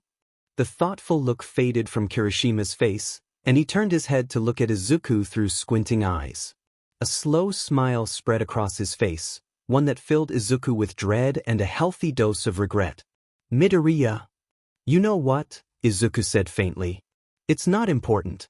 Forget I said anything. Oh no you don't. Kirishima's hand descended firmly on Midoriya's shoulder.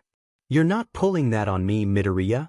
Not after I've already poured my heart out to you about my crush. It's not like I asked you to. Midoriya protested. True. But come on man. Kirishima slung an arm around Midoriya's shoulders with a lopsided grin. Clearly you're having some issues, so. They aren't issues. You wouldn't be asking me a question like that if you weren't having a little trouble figuring stuff out, Kirishima pointed out. Hey, seriously. No judgments, I promise. Lay it on me, let me see if I can help you out. Please. Izuku's mouth twisted with indecision. Well. Or I can just guess, Kirishima went on blithely. Do you have a crush on Uraraka? I know. Izuku reddened. Is that a blush? You're not lying to me, are you? That's kinda not fair, Midoriya. I'm not, Izuku groused, glaring at him. I mean I did, but very briefly when I first met her, and only because she was literally the first girl who ever talked to me. It went away when we became friends. Okay, fair enough. Kirishima nodded. See you? No, Izuku sighed. Oh good. Good. Izuku echoed, raising an eyebrow at him. It'd be super awkward if you had a crush on either of them because they've been circling each other like graceful ballerinas for like a while now, Kirishima replied. And as nice as it would be to get them out of that stage, I don't think interrupting their delicate waltz with a sledgehammer to the knee is the way to do it, you know? Oh, I see. Wait, really? Izuku turned to gape at him. Uraraka and you? But we're getting off track. Kirishima slid his arm off of Izuku's shoulders and shoved his hands in his pockets. Seriously, who's this person you have a crush on? Maybe nobody. Izuku's voice cracked on the way out. That's why I was asking you that question. I seriously don't know. But, he wrung his hands at his sides. It's possible that I might have feelings that maybe aren't completely platonic, and it's also possible that those feelings are, for, his voice trailed to a mumble. Todoroki. He half hoped that his voice was too indistinct to hear. His hopes were in vain. Dude. Kirishima jostled him by the shoulder. And wait, don't you have him staying over at your place? Very clever. Without warning, Izuku felt his temper flare. It's not like that, he snapped, glaring at his grinning classmate. I invited him over because I didn't want him to have to spend the break anywhere near his father, he thought. I didn't want him to be lonely over the break, okay? Do you really think I'd do that just for a chance to hit on him or something? Whoa, no way, man. Kirishima held up both hands in surrender. I was just joking, sorry. I guess that was in poor taste. I know you're not like that, Midoriya. I didn't mean to step on your toes or anything. Sighing, Izuku let his shoulders slump. Besides, he went on, in a more subdued tone. Like I said, I don't even know if I have a crush at all. That's my whole problem. I dunno, Midoriya, Kirishima said. You got really bent out of shape just now, and you invited him to your place for what, the entire break?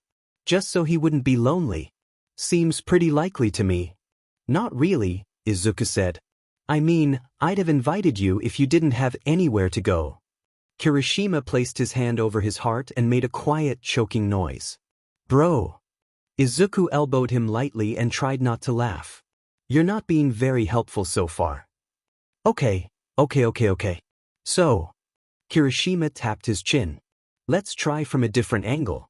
So, you think it might not be a crush because you're not sure you aren't just feeling the friendship for him real hard. Right? Pretty much. So then, why do you think you do have a maybe crush on him? I mean, besides the obvious. Izuku gave him a dubious look. What obvious? He's pretty. Now answer the question. Because, Izuku's breath caught in his throat.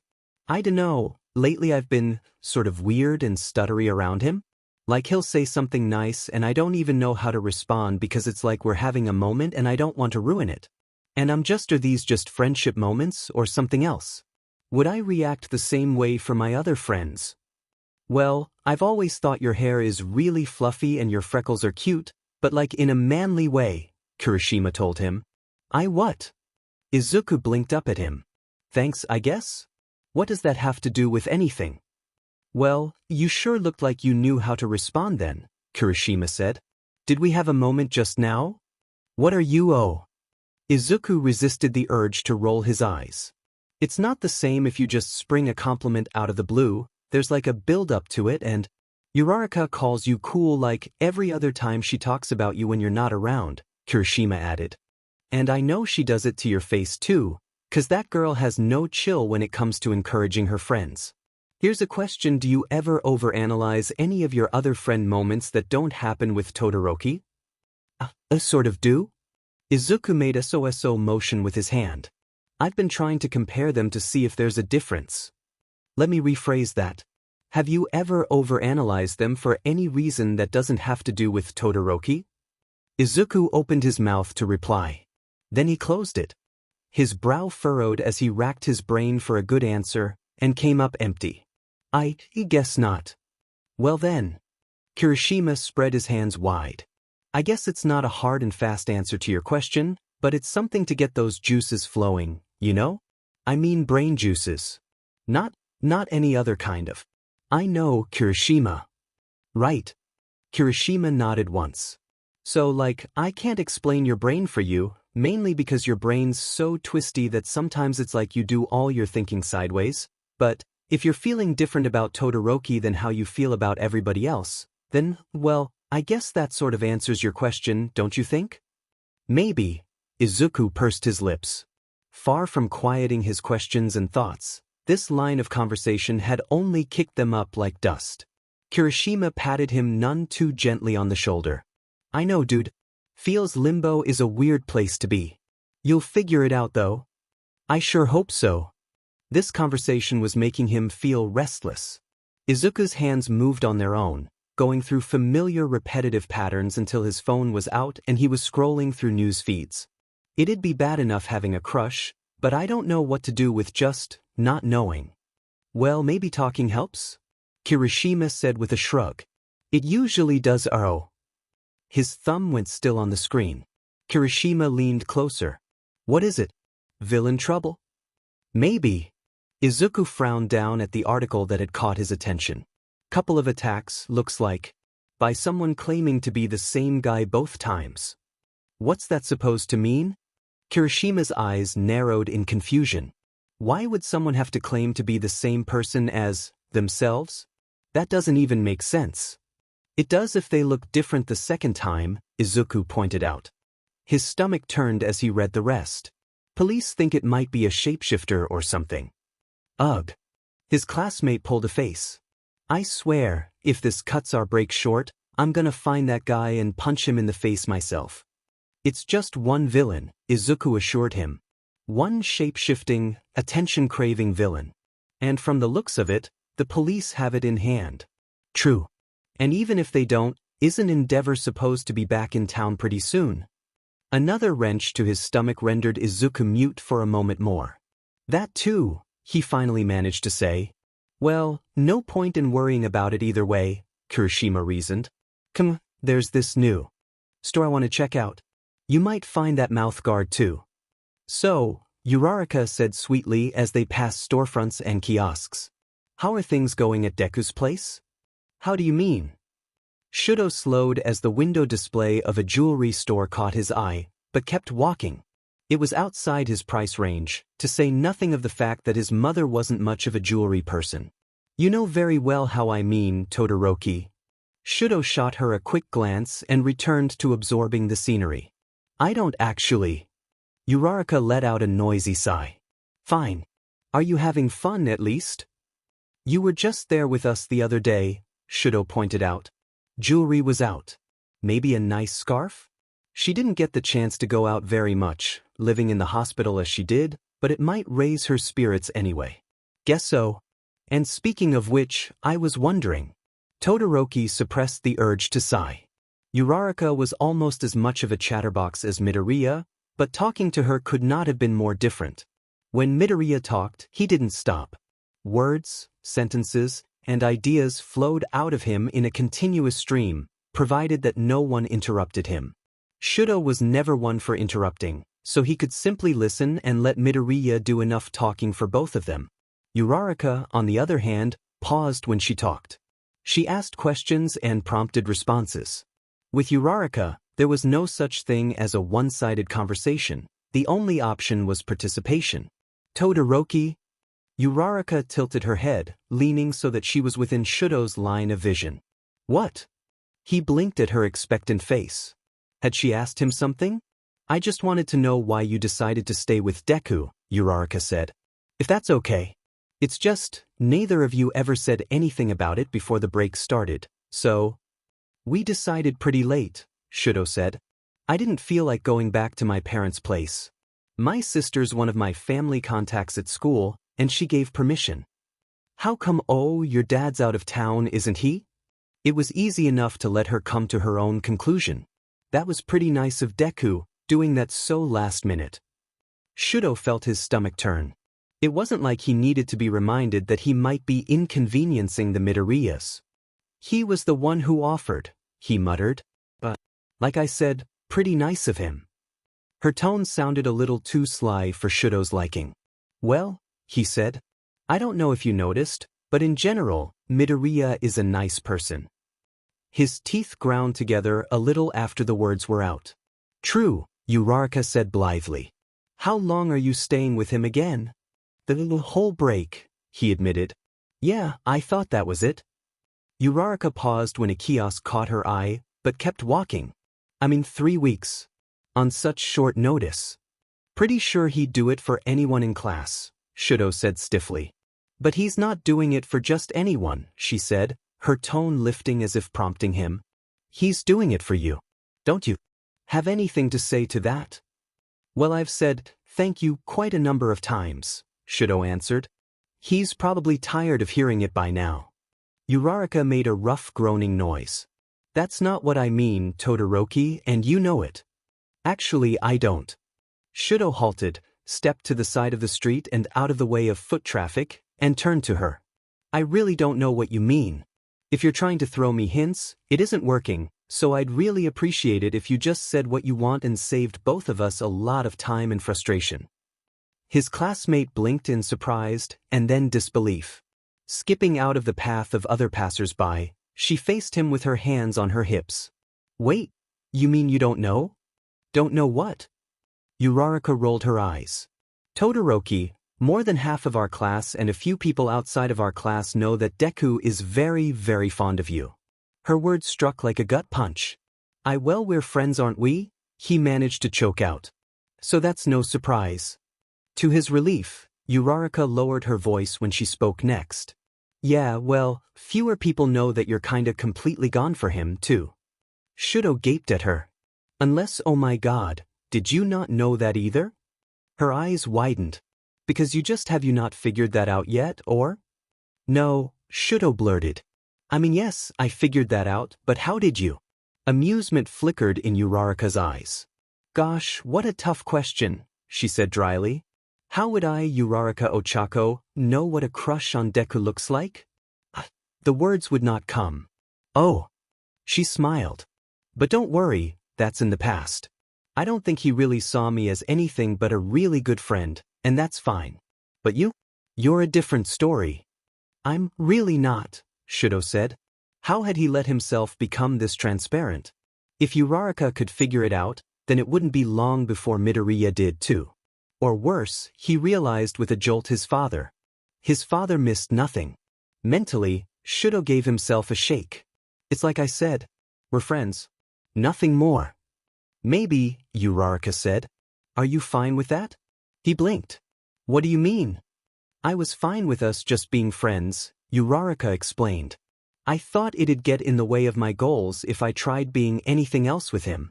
But you're not me, obviously, so maybe you aren't. It doesn't really matter why are we discussing this? Shudo asked. Because Deku's my best friend, Uraraka told him, and Shudo felt an uncomfortable jealous twinge at that. He's one of my favorite people in the whole world, and that means sometimes I try and tip things in his favor. In other words, you're meddling, Shudo said. Absolutely. He blinked. And if you're wrong? Wrong how? Uraraka pet her head. I'll grant it makes sense that you'd recognize me, he said, wishing he could bite off his own tongue as the words left his mouth. But give me one good reason why you think Midoriya feels the same way. Uraraka opened her mouth to reply, but Shudo cut her off before she could. And even if he did, you said so yourself. You had goals, and you decided it would get in your way if you tried to pursue it. Have you ever met anyone as driven as Midoriya? Everybody in our class is driven, Uraraka reminded him. You think Ojiro and Hagakure aren't driven? She shook her head. Besides, if you want a reason, then there's the fact that he sort of fell apart when you took a hit protecting him last spring.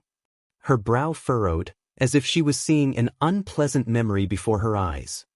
He was okay by the time you woke up, but you didn't see the worst of it. Shudo winced. He tried not to let it show, but his fingers curled into fists and he shut his eyes against the sudden wave of painful something that washed over him. Steeling himself, he opened them again. Do you honestly think he wouldn't have taken it just as badly if it had been you? Or Ida? I don't know. For a moment Uraraka sounded small. All I know is that he cares about you. Enough to practically fall all over himself if he thinks you might need help. All the more reason that I don't want to be a burden to him. Shudo turned and started walking again. You're not, Uraraka trotted to catch up. But I could become one, he said. And I have goals too, you know. Course you do, she said. I just want to know if those goals absolutely don't include Deku. Uraraka, Shudo sighed. Is it really so hard for you to believe he might feel that way about you? She pressed gently. You're basing at least half your argument on a choice I made almost a year ago. You're not me, and neither is Deku. Are you really gonna stamp out your chances before you even know you have him?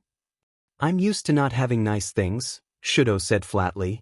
He could feel her eyes on him, but this time he didn't turn to look at her. To his relief, he heard her sigh her resignation toward the ground at their feet.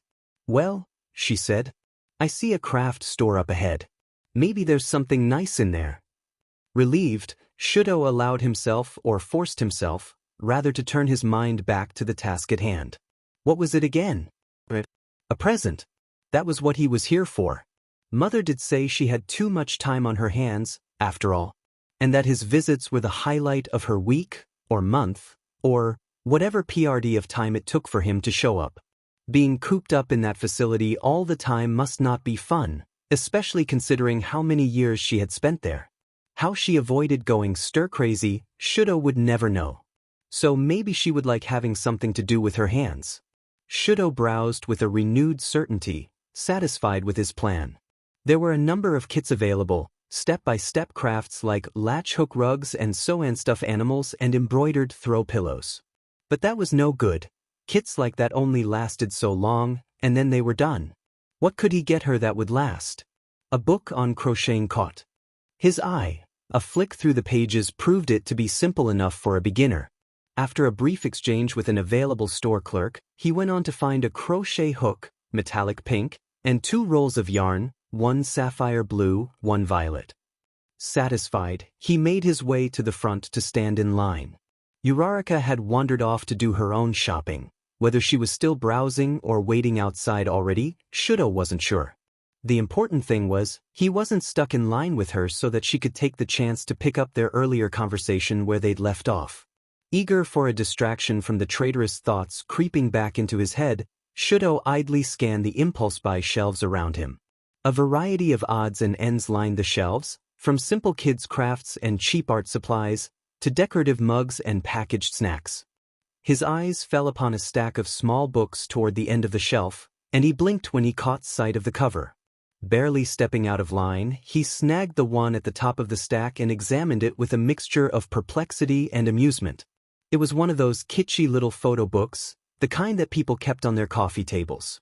On the cover, in full color glory, was a photograph of an enormous fawn-colored rabbit, ears sticking up in a perfect V shape. The rabbit was dressed in what looked suspiciously like a miniaturized version of All Might's hero costume. Pro Hoppers, rabbits dressed as heroes, the title read. Shudo flipped through the first few pages, and yes, that was exactly what this book was. And to be perfectly frank, Shudo had never seen anything that screamed Midoriya this much. It means a lot to people when you think about them even if they aren't there. Less than an hour later, he plunked the book into Midoriya's hands with a "saw this and thought of you," and was rewarded almost immediately when his friend took one look at the cover and laughed until he choked on his own spit. Izuku wasn't altogether sure what roused him in the middle of the night. He came awake, blinking drowsily in the dark with no memory of what he had been dreaming about. Maybe nothing. Dreamless nights were increasingly rare lately, but welcome when they did come. It was his own bad luck that this one had to be interrupted. But by what?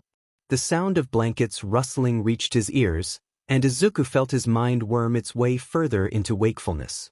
Was Todoroki awake too? For a while Izuku lay motionless, struggling against the feeling of his senses wading through molasses. He almost slipped back into sleep, before he startled again when something moved before his eyes, right above his face, just barely visible in the faint light through his window. A cloud? He thought groggily. Steam? Clothes, he realized. His nose was cold. He could see his breath. Bleary-eyed, Izuku struggled to sit up, failed, and settled for rolling over on his mattress so that he could see over the edge. The blankets slipped from his shoulders, and he shivered in the shock of chilly air and squinted down at Todoroki. He blinked, and in an instant he was wide awake. It was hard to see, with his eyes still sleep-crusted and adjusting to the dark. But even then, it was hard to miss the fact that Todoroki had all but kicked the blanket off. He lay curled up on his left side, and what little light there was glinted oddly on his shoulder and arm, his face, and his side. With a jolt, Izuku recognized it as a pale sheen of ice. Wisps of thin, smoke-like fog hovered around Todoroki, and the temperature in the room had dropped. It was either the cold, or Todoroki's voice that had woken him. He was murmuring in his sleep, too soft and indistinct to be words, and interspersed with sharp, ragged breaths. With the blanket in disarray and his quirk activating subconsciously, Todoroki was subtly shivering. "Todoroki?" Izuku whispered. The only reply from his friend was a soft noise, suspiciously close to a sob. Izuku inched closer to the edge, and saw wet tracks shining on his friend's tense face. For a moment Izuku's eyes stung, and he could barely breathe through the twisting in his chest. It was equal parts pity, sympathy, and a healthy dose of fear. As noiselessly as he could, Izuku slipped out from under the covers and crept down to the floor. His first instinct was to wake him up. Whatever he was dreaming about, it wasn't pleasant, and if he waited a moment more while Todoroki was crying just a few feet away, it might just break him. But as he crouched over his sleeping friend, hand outstretched to gently shake him, he hesitated. Todoroki was his friend, one of his closest friends. He was strong and he had been through so much, but he was proud. Izuku had seen Todoroki shaking and uncertain, lashing out, desperate, enraged, in pain, injured and bleeding and unconscious, but never before had Izuku seen him like this. It didn't take half a brain to know that Todoroki wouldn't want to be seen like this.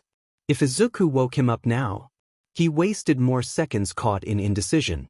Todoroki shuddered, the ice spreading along his arm toward his hands. Another noise escaped him, somewhere between a whine and a sigh. Izuku shifted into a more comfortable sitting position and reached out again. "Don't." He froze with a quiet gasp of shock, before he realized that Todoroki was neither awake nor talking to him. "I don't want to," Todoroki's voice hitched, and Izuku never found out what he didn't want, because his hand was in his friend's hair before he could even register what he was doing. When Todoroki showed no signs of waking up, Izuku dared to speak. "It's okay." He forced out a shaky whisper. "You don't have to." He was cold.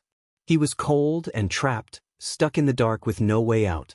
There was no coherence to this dream. Sometimes there just wasn't.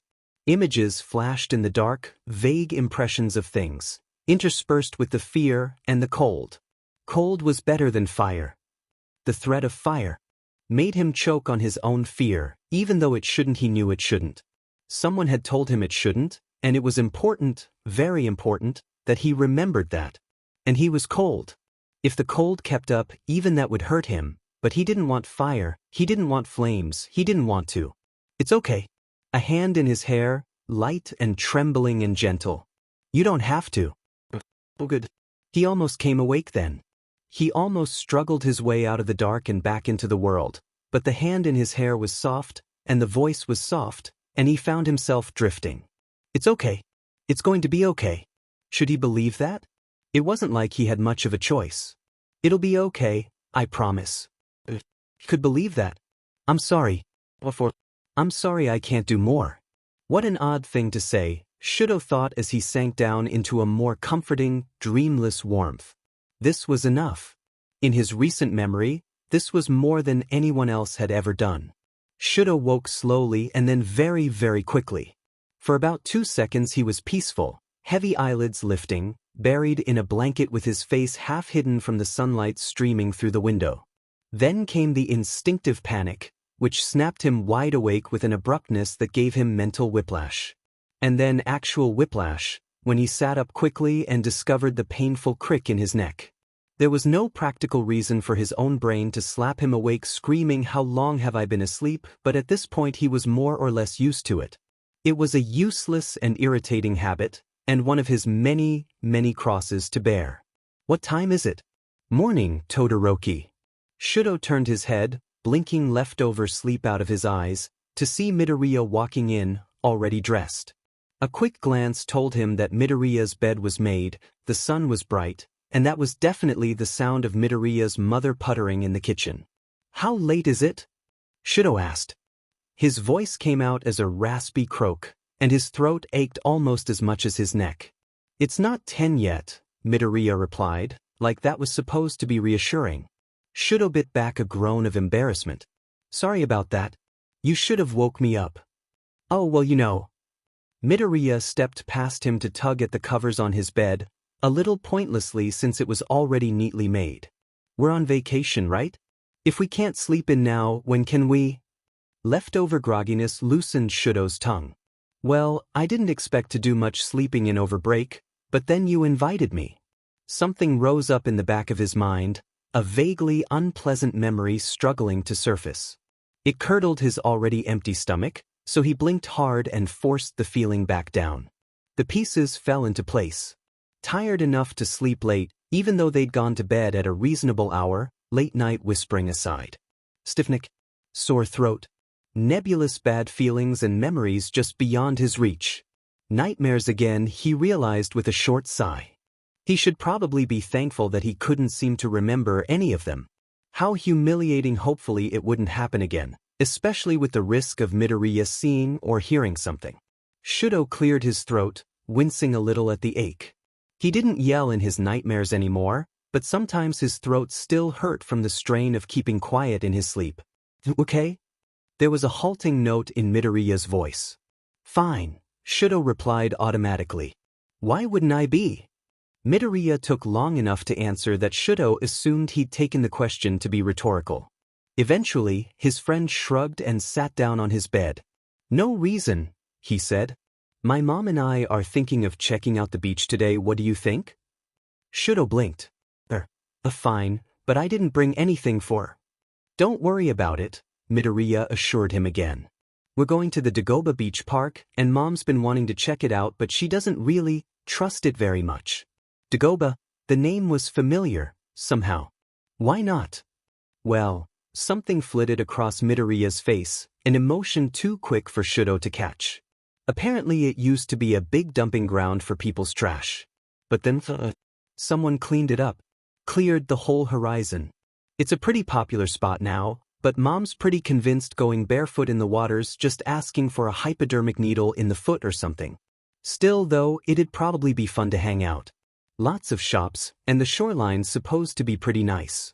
Sounds good. Shudo nodded. Just let me get dressed. Sure thing. There's breakfast in the kitchen too. With that, Midoriya darted out again. Once he was gone, Shudo let out the breath he'd been holding.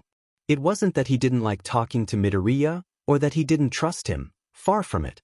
But heaven help him, Midoriya was nosy. Worse than being nosy, he was perceptive to an almost unsettling degree, which was like being nosy without even trying. And between school, training, and whatever he had going on with All Might, Midoriya had quite enough on his plate without getting dragged into Shudo's problems again. True to Midoriya's word, there was food ready for him when he finally ventured out. Mrs. Midoriya beamed at him from the kitchen with a cheery, "Good morning, Todoroki." "Good morning," he replied. "Thanks. Sorry to keep you waiting." "It's no trouble at all, don't worry. Did you sleep well?" "Yes, thank you." "Did Izuku tell you the plan for today?" she asked. "Yes," he replied. "Sounds fun." Right when she was starting to remind him of Uraraka, she stepped back and stopped pressing him for conversation. Todoroki tried not to breathe an obvious sigh of relief. The only thing worse than inadvertently dragging Midoriya into his problems would be doing the same to his mother. Inko suppressed a sigh. He seemed awfully cagey this morning, and there he went again with the apologizing. But patience would get her there in the end. The Dagoba Municipal Beach Park was quite lovely, in Shudo's opinion. Midoriya had said it was once little better than a garbage dump, but Shudo would never have realized that just by looking at it. The beach was clear and pristine, not a speck of trash in sight. The sand was white, the water nearly as blue as the sky above it. Shops and food stalls lined the streets leading up to the park, children shrieked and played in the waves, and one or two couples lounged on towels in the sand. It wasn't quite crowded, but the warm day had attracted quite a few visitors. "It's still a mystery, you know," Mrs. Midoriya said blithely. "Just a couple of years ago you couldn't even see the horizon, and now look at it. What do you think, Todoroki-kun? Have you ever been here before?" Shudo hesitated a moment before replying. "I haven't. But whoever cleaned it up did good work." Midoriya made an odd throat-clearing noise. "I'm surprised all these shops popped up so fast," he said, gesturing vaguely toward the street nearest the shoreline. "This place was pretty dead back then." "It's practically bustling now," Mrs. Midoriya said. It was easier to keep track than it had been before. Midoriya and his mother speaking interchangeably had made his head spin a little the first day, but a shift in mindset made following along simpler. The structure and rules here were still a bit blurry, but thankfully there seemed to be much more room for error than there was in a household where Endeavor was in charge. That didn't mean certain things didn't catch him off guard from time to time. Shudo still balked on instinct whenever Mrs. Midoriya addressed him directly. "Either of you need to use the restroom?" she asked, drawing him out of his musings again. "No thank you," he said. "I'm good for now," Midoriya added. "Well, in that case, give me 2 minutes," she said, and nodded toward the public toilets. She took 2 steps and paused. "Actually, you two want ice cream?" "I'm fine," Shudo started to say. "Sure." Midoriya interrupted, most likely on purpose. "Great." His mother beamed at them. "I saw an ice cream place over down that way." She pointed down the line of beachside shops. "I'll meet you two there." They parted ways. Once she was out of earshot, Shudo took a deep breath and let it out again. "Are you nervous around her?" Midoriya asked, and Shudo would have choked on air if he hadn't already taken a successful breath. "What?" he said. "My mom," Midoriya clarified. "Are you nervous around her?" "What makes you say that?" Shudo asked, which was not an answer to Midoriya's question. Midoriya shrugged. "Just wondering. You kind of sighed just now when she left, like you were relieved." "That's not the only reason, though. It's just what made me ask." "She's been very welcoming," Shudo told him, which still technically wasn't an answer. "Don't worry about me. I've had a good time." "Oh, that's good." Midoriya pushed his hands into his pockets. "You don't have to talk in past tense, yet we're not even 1 week in." "1 week may be all I can have," Shudo said, before he could think better of it. Midoriya jerked his head around to frown at him. "What do you mean?" "I've just been thinking about it a little," Shudo said with a shrug. That wasn't a lie. He'd been thinking about it as little as possible, but the notion refused to go away altogether. He looked at Midoriya's face and had to look away again. Something about his friend's anxious eyes made Shudo feel transparent. The old man's due back in town after the first week, remember? It might be a good idea if I went home then. The words tasted sour in his mouth. His friend was quiet for a moment, watching him as Shuto watched the horizon. No offense, Todoroki, Midoriya said, but that kind of sounds like the opposite of a good idea. I'm not saying it'd be fun, Shuto told him, but he's gonna wonder where I am once he gets back. If I'm already there, or if I go straight home without a fuss, that'll probably be the end of it. The end of what, though? He'd still be at home for another 2 weeks. Didn't your sister give her permission, though? Midoriya pointed out. The twisting sensation in his stomach almost showed on his face. That's the whole problem. She said she'd be okay, but I don't want the old BS to be getting angry at her when I'm not there. He shrugged, forcing down the sick feeling. If I go home, then no harm, no foul. But are you okay with that? Shuto blinked at him, momentarily lost for an answer. Was he okay with it? He was okay with Fuyumi not getting in trouble, no matter how confident she was that the old man wouldn't give her grief. He was okay with his father not coming back to find out that Shuto was spending the break with All Might's favorite student. And besides, what he was okay with didn't really enter into it. Even if he was having fun, there were more important things to worry about.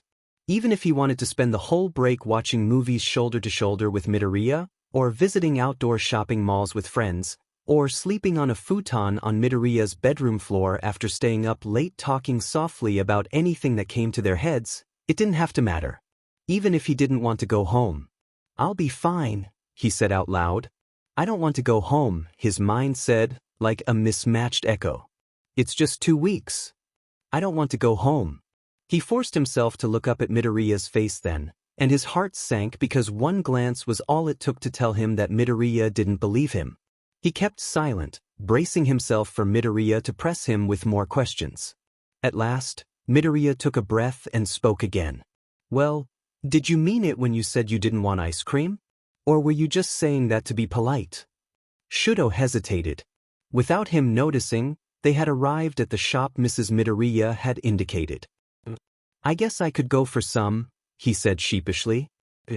Shot another glance at Midoriya, just in time to see his friend's worried frown break into a warmer smile. Let's get something while we wait for my mom, okay?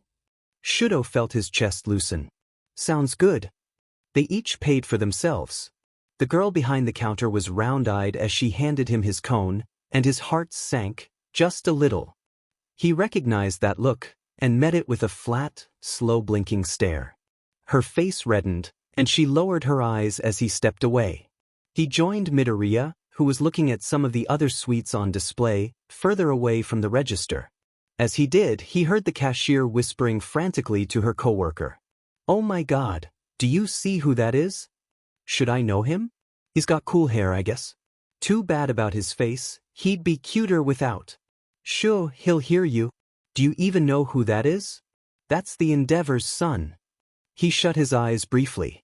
Just when he was starting to enjoy himself, Midoriya's head turned so swiftly it was a wonder he didn't pull something in his neck. Todoroki, he murmured. It's fine.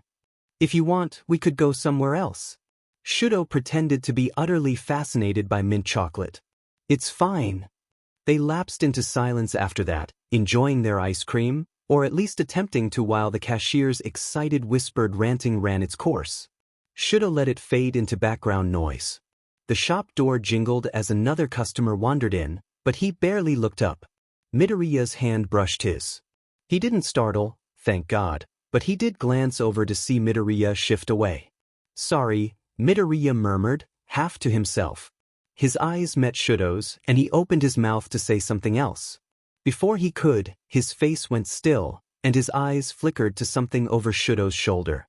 A chill went up the back of Shuto's neck. He knew that look. As he turned to see what was so interesting behind him, the sound of scraping reached his ears. The customer who had entered now stood at the register and dragged 5 metallic claws over the surface of the counter on one hand, leaving deep, ragged grooves in the granite. With the other, he slammed an empty bag in front of the wide-eyed girl. Empty the register, the man growled. He lifted his hand from the counter, rasping his claws together. Each of them was half again as long as a steak knife. Wait a minute, the girl stammered, and cut off with a short scream when the man grabbed her collar and pressed 3 of his claws to her throat. Her shocked coworker, halfway to the phone, froze where she was. Fine then, he snapped to the coworker. You do it, money, or I slice your friend's face like a birthday cake. The girl whimpered audibly. Seriously? Shudo heard himself say. It's not even noon yet. How much do you think they have in there? The man's head whipped around, eyes glinting dangerously. You got something to say? He was college age at the oldest, Shudo noted as he shifted subtly closer and took stock of the situation. 2 civilians behind the counter, 1 more hovering and gaping by the door, and 1 criminal menacing the 2 workers. The shop was small, far too small for any big attacks. Midoriya had his back. You haven't been doing this for very long, have you? What's it to you, a-hole? If you had more experience, you'd pay more attention, Shudo said calmly. To what? The would-be robber sneered. Your pretty face? Ito, watch your goddamn feet, someone yelled, just as the trail of ice spreading across the shop floor encased the criminal up to his shins. The robber Ito swore loudly, accidentally releasing his hostage. She stumbled back out of his reach, and her coworker lunged for the phone again. With a loud crack, Ito wrenched 1 foot free and pivoted to lunge at Shudo and swipe with his finger blades. Shudo let his cone drop, ducked under the claws, and grabbed his wrist with his right hand. Ice spread along the criminal's arm and beyond it, trapping him from the neck down. There was a yell from the shop's door, and the 3rd civilian, not a civilian after all, but an accomplice, charged in with clearly quirk-enhanced speed. Midoriya slipped in between them, caught the accomplice's half-thrown punch, and slammed his knee into the larger man's midriff. There was an awful retching noise, followed by a wet splatter. Son of a beach, the criminal snarled, braced for another attack. As Shudo watched, Midoriya simply loosened his grip and let his opponent step in his own vomit. The man's foot shot out from under him like a cartoon character stepping on a banana peel, and he ended up flat on his back with Midoriya's foot planted firmly but gently on his throat. He could breathe just. Shudo could see from the way his eyes flickered about that he was searching madly for an escape. Ito was encased in ice from the neck down. He wasn't going anywhere. Shudo stepped closer, flames rippling from his fingertips to his elbow, right below where his sleeve ended. More fire lit up on the right side of his face, on his neck, in his hair. Ice spread along the other side, down his arm, and on the floor by his right foot. Neither fire nor ice touched anyone but him, but the threat was clear enough. Between that and the way Midoriya's quirk crackled dangerously along his skin, the downed villain went still. Midoriya looked to the 2 girls behind the counter. Are you 2 all right? The cashier nodded vigorously, eyes as round as saucers. Her friend still had the phone in her hand. I called the police, she said awkwardly. Thanks for that, Midoriya went on. And, sorry about the floor. He was moving faster than I expected, so I kind of kicked him a little too hard. No. She eyed the criminal currently wheezing under his foot. I'd say you hit him the right amount. Her eyes turned to Shuto, glinting with amusement. But replace your ice cream. On the house. Thank you, Shuto replied. At that moment, the door jingled again as it opened. Sorry to keep you 2 waiting, I had to go back to the car to grab my oh dear goodness. Hi, Mom. The smile on Midoriya's face was bright, if a little strained. Mrs. Midoriya stood in the doorway, gaping in shock. Sorry about this, Shudo said. But would you be all right with waiting outside for a minute or so? Police should be here soon, Midoriya added. Mrs. Midoriya heaved a sigh. This is going to be a regular thing with you, she said to her son in a long-suffering voice. Isn't it? Behind them, still encased in ice, Ito swore loudly. The police only kept them long enough to take brief statements and double-check their provisional licenses. At least, they checked Izuku's provisional license. The officer took one look at Todoroki and went from grim-faced and stern to cordially polite. At some point during the exchange, Todoroki sent Izuku an uncomfortable look, which he met with a helpless shrug.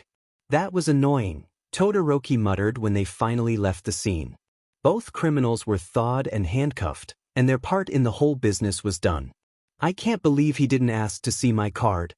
It's not your fault or his, Izuku said, bumping his shoulder lightly. Everybody and their goldfish knows what you look like, and that you have your provisional license. He shrugged. I'm a lot harder to spot on the street. Still, it's disrespectful. Izuku snorted. Won't be like that for long. He stretched his arms behind him until the joints in his shoulders gave a satisfying pop. I just need to make myself known. Do something big enough that I start getting recognized by random bystanders, too. Be careful what you wish for, Todoroki said dryly. And don't come complaining to me. Izuku laughed softly as his mother rejoined them. All set, she said.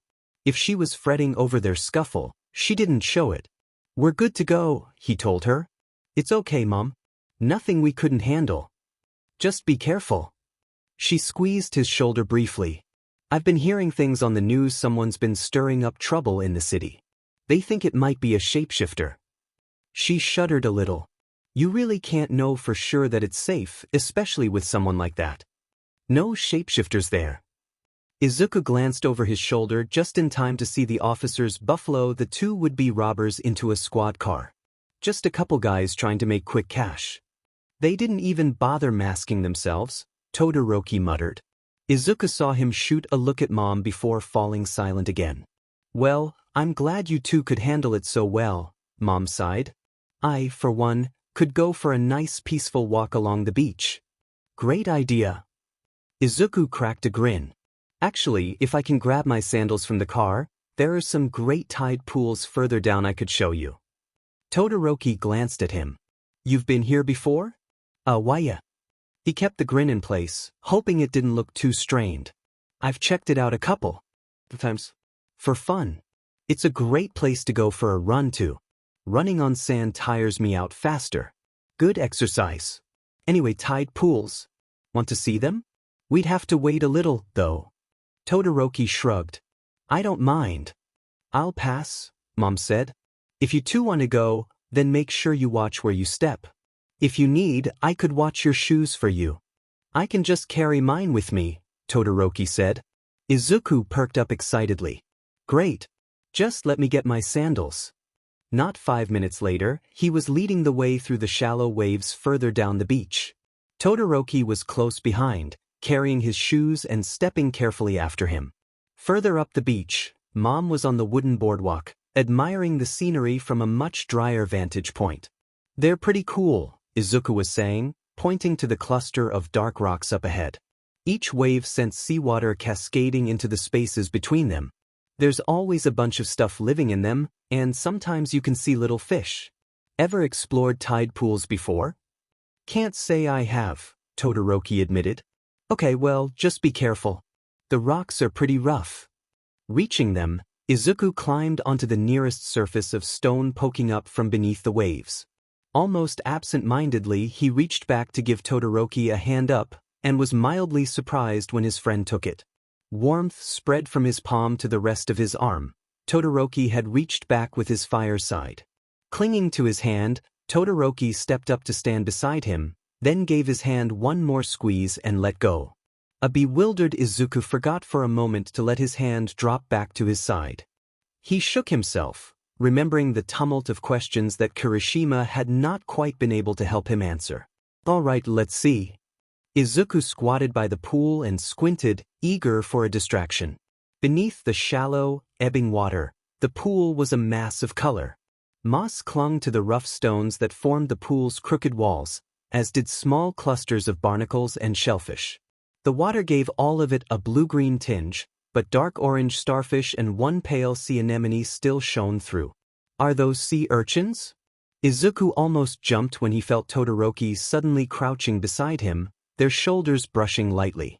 He followed Todoroki's pointing finger to the spiky purple clumps in one corner of the pool. Oh yeah. Izuku leaned in for a closer look. I don't think those were there last time I was here. They kind of remind me of Kirishima's head. Oh my god. A jolt of laughter took Izuku by surprise, and he brought his hand to his mouth in a half-hearted attempt to muffle it. Oh my god, you're absolutely right. Now there was a nickname that Kakin had yet to capitalize on.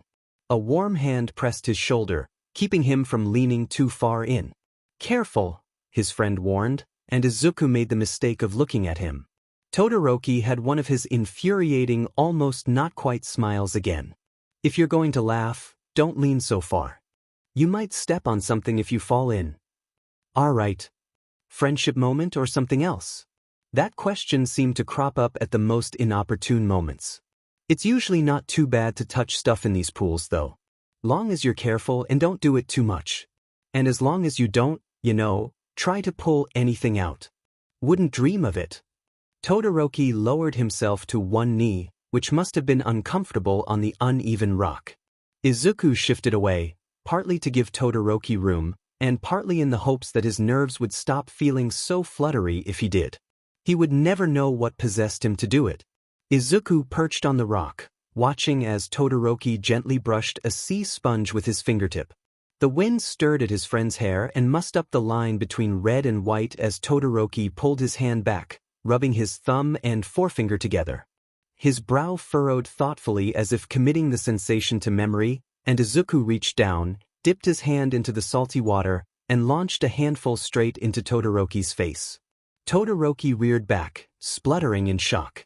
Wide eyes locked on Izuku's face, blinking furiously to keep the water out of them, and his bangs flopped wetly against his forehead. He opened his mouth to say something, but all that came out was a sneeze. Maybe it was a little mean, but Izuku couldn't help it. He laughed. Gripping the rock at his feet to keep from overbalancing into the tide pool, Izuku ducked his head and laughed and tried not to mentally associate Todoroki sneezing with words like cute. When he looked up again, Todoroki was pushing his wet hair out of his face and glaring at him, or at least trying his best. It was an expression that Izuku had never seen on Todoroki's face before. His eyebrows were knitted together, and his eyes narrowed, but his nose was wrinkling and his mouth was trembling as the corners did their best to turn upward without Todoroki's permission. To Izuku's eternal mortification, his laughter started to turn into giggling. Todoroki pursed his lips. "What was that for?" His voice shook oddly. "And nothing." Izuku struggled to compose himself. "It's just sorry, I don't know why I did that, just you were making a weird face and..." Todoroki stared at him, bewildered, and Izuku had to sit down so he could laugh without toppling into the shallows. With a short sigh, Todoroki rolled his eyes. "It wasn't that funny," he said, and sneezed again. "You sneeze like a kitten." It slipped out before he could stop it. Embarrassed, Izuku clamped his hand over his traitor mouth, but the damage was already done. All traces of annoyance, feigned or otherwise, vanished from his friend's face. Todoroki stared blankly at him, and Izuku's mirth curdled into chagrin. With a huff, Todoroki got to his feet, picked his way nimbly over the rocks, and splashed back into the shallows behind where Izuku sat, face burning. "You sneeze like a kitten. Where the hell had that come from?" Izuku could have kicked himself. His stupid, loose mouth was going to be the death of him one day. All that mumbling did have consequences. How was he supposed to explain his way out of this one? No, really, how? Izuku still wasn't sure either way if he did have an explanation for how much of an idiot he was being. What was he supposed to do? Apologize? Before Izuku could answer any of his own questions, he felt Todoroki yank back the neckline of his t-shirt. He yelped, flailing in surprise, right before Todoroki stuffed a handful of ice down the back of his shirt. Izuku shrieked. Somehow he ended up flat on his back in the shallows, and that was no good, because not only was his head below the water, but the ice was sandwiched between his bare back and the sand beneath the waves. Scrambling up, Izuku managed to stagger back to his feet and grab the back of his shirt so that he could shake out the ice. He stood there, drenched from head to toe, and winced as the last of it slid down his back and fell into the shallows at his feet. "Acth" was the first noise out of his mouth as he snorted seawater out of his nose. He shook his head, the water in his ears cleared, and something else took its place. Laughter. Izuku turned his head, and any words, complaints, or jokes on the tip of his tongue vanished. Todoroki stood a few feet away, still damp from taking Izuku's palmful of water to the face, and laughed. It wasn't that Izuku had never seen Todoroki smile before. There were moments, rare ones that were less rare than they had been months before, when the corners of his friend's mouth crept upward. These days, Todoroki's smiles had gained a habit of reaching his eyes, creasing the corners and shining in dark brown or pale, icy blue. But Izuku, to his memory, could not remember seeing a smile that crinkled Todoroki's eyes this way, or took up his whole face so that every inch of it was part of the smile and the beginnings of dimples formed. And he had never seen or heard Todoroki laugh. But Todoroki was doing it now, too restrained to be a belly laugh, but still clear and bright. Izuku watched, unable to look away. The sun was blinding bright behind Todoroki, hitting the white and red in his hair where the two colors mingled in the middle. Izuku caught his breath. He caught his breath at least twice as he realized, deep down in that place in his chest that ached when he felt things too strongly, that he had never seen Todoroki smile like this before, and that there wasn't a lot that he wouldn't do to see it again. His heart skipped enough beats that he stopped keeping track of whether or not he still had a pulse at all. All his stupid, frantic questions really only had one answer between them, and that answer was right in front of him. By the time Shudo got a hold of himself again, his ribs ached from using muscles in a way they weren't used to being used. His eyes were wet, but at this point the difference between tears and sea water was unclear. Salt water was salt water, after all. He looked up to find Midoriya staring at him, squinting a little against the sun in his eyes, and his voice trailed off as self-consciousness took hold. Mentally he kicked himself. He must look like an awful fool, shin deep in the ocean and cackling himself breathless. He coughed, clearing his throat, and shifted his weight in the sand. Midoriya wasn't just staring at him, he was slack-jawed. He looked at Shudo, soaked curls flat and extra dark against his head, blinking in the sun as if he couldn't look away. What is it?" Shudo asked, trying to keep the nervousness out of his voice. "Was that? I've just never seen you do that before," Midoriya said, eyes narrowed against the glare. "What, drop ice down someone's shirt?" Shudo said. "I should hope not." "No," Midoriya shook his head. "Laugh." He said it softly, almost too softly to be heard over the water. Oh. Shudo looked away, throat tightening. That. They stood in awkward silence for a moment more, before Midoriya seemed to shake himself. I'm soaked. Let's head back." Shudo was relieved at the suggestion, relieved to not have to make a decision of any kind, because his brain was a chaotic mess and he wasn't sure he could have managed the fortitude to take charge like that.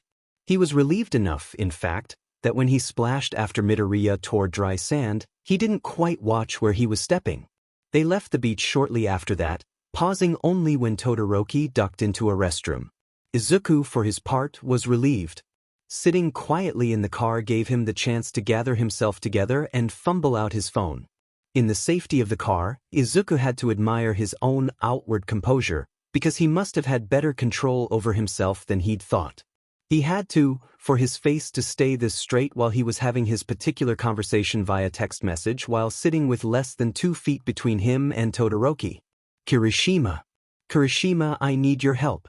In a frankly admirable display of self-restraint, Izuku did not let out the strangled yell building in his throat before Kirishima replied. "What's good, my man? I have feelings." "Well, I sure hope so." "Wait, you mean? Dude, that's great," laughing face. "No, it's not great, I don't know what to do." "OMG, you are really panicking." "Do you blame me? You have feels for the prettiest boy in class. You have fallen and you can't get up. Stop laughing at me." "No, I don't blame you at all." "I can't." "Bro, calm down. Do this." "I'm sorry, I just." "Well, it's cool. SRSLY though, what happened? What changed?" "Nothing. Oh God, I'm so pathetic." "No, you are not, you are a wonderful human being now, spill." "Svifg. Midoriya, Izuku, you will give me deets right this instant. I have waxed poetic about my eternal affections for Bakugo and so help me." "Reciprocate." I saw him laugh, okay? For real laugh. At something funny. Shut the front door. He smiled and he laughed. And there was sunlight behind him and I am so screwed. Only if you play your cards right, winking and laughing wink wonk. Izuku choked. Are you okay? Todoroki asked. Fine. Was his voice higher than usual? He couldn't tell. Can you not? Elmeo, no, I will never not. Now you know what it's like to suffer. Yeah. Ah, the song of our people. Izuku heaved a sigh, shut his eyes, and let his forehead thump lightly against his phone. Are you sure? Todoroki said. Weird conversation. With Kirishima. He's being weird again. He'd said weird twice. That wasn't suspicious, was it? Apparently not, judging by the understanding look on Todoroki's face. I'm serious, Kirishima, you're freaking me out a little, and he's sitting right next to me. Seriously? You should kiss him. Izuku ground his teeth to keep back the strangled yell, and sent one last text message before turning his phone off. Blocked. With that, he pocketed his phone, leaned his forehead against the seat in front of him, and let himself breathe. It was purely by coincidence, with his head bowed and his eyes pointing down, that his vision fell in line with Todoroki's foot. He almost missed it. It was minuscule and almost impossible to catch. What's that on your sock? He asked. Did you step in something? Todoroki stiffened and shifted his foot away. It's nothing. Izuku squinted and leaned over for a better look. It definitely wasn't nothing. There was a dark stain on Todoroki's sock, only just visible above the top of his shoe. It kind of looks like it's spreading. Oh my god, it's red. Todoroki, is that blood? What? Mom took her eyes off the road briefly to look back, concern written across her face. Are you all right? If it happened back when you stopped those people robbing the shop, then you should have said something. His friend shifted away, moving his foot to hide it from view. And no, it hasn't been that long. And it's just a scratch. I was going to fix it when we got back. You are literally bleeding right now. Izuku spluttered. He was sure he wasn't imagining that the stain was bigger than it had been a few seconds ago. Is that why you stopped by the bathroom before we left? Yes. Todoroki grimaced. Sorry, don't worry about it. I wrapped it pretty well, so it won't get on the floor or anything. Izuku gaped at him. Todoroki stared back. What? We're almost home, Mom interrupted, before Izuku could outline everything wrong with the current situation. There's medical supplies in the bathroom, so we can get you patched up, okay, Todoroki-kun? Todoroki looked faintly caught off guard. Sure. Are you sure you're okay? Izuku asked more quietly. Guilt gnawed at him. How had he missed that Todoroki was hurt for so long? If it's bad. It isn't, Todoroki assured him. It's nothing to worry about, really. One corner of his mouth quirked upward, but for once it didn't look much like a smile to Izuku's eyes. I've had worse. I guess so, with a quiet huff. Izuku sat back in his seat and waited impatiently for home. Inko kept her lips pressed together in a thin, tight line. Todoroki was limping now, and when Izuku sidled closer with a silent offer to help, he gently shrugged her son off. There was a look of resignation on Izuku's face, but he didn't protest or try again. Her mouth tightened further as she opened the door for both of them. Enough was enough. There's bandages and disinfectant in the bathroom, she said, patting Todoroki's shoulder gently. I'll show you. Izuku, sweetheart, I forgot to empty the dishwasher this morning. Could you get started for me? Her son blinked at her. But Mom. She met his eyes solemnly, and whatever protests he might have had petered out to silence. For a moment the stubborn light in his eyes flared, but she met it with her own silent, patient insistence. Trust me?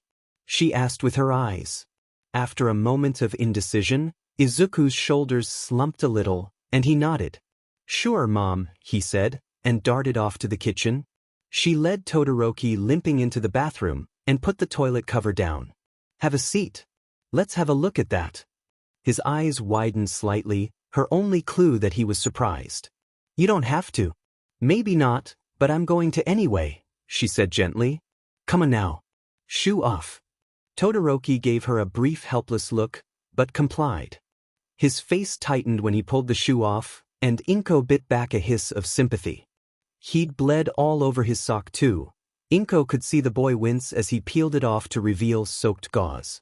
Considering he'd crept off to a public restroom to take care of it, that was much preferable to soaked paper towels. I carry first aid things with me all the time, Todoroki muttered, as if reading her thoughts. Thank goodness for that. Inko opened the medicine cabinet, then nudged the trash bin closer with her foot so that Todoroki could throw out the soiled gauze. Turn this way? We may as well do this over the tub. Todoroki hesitated, eyeing his injured foot.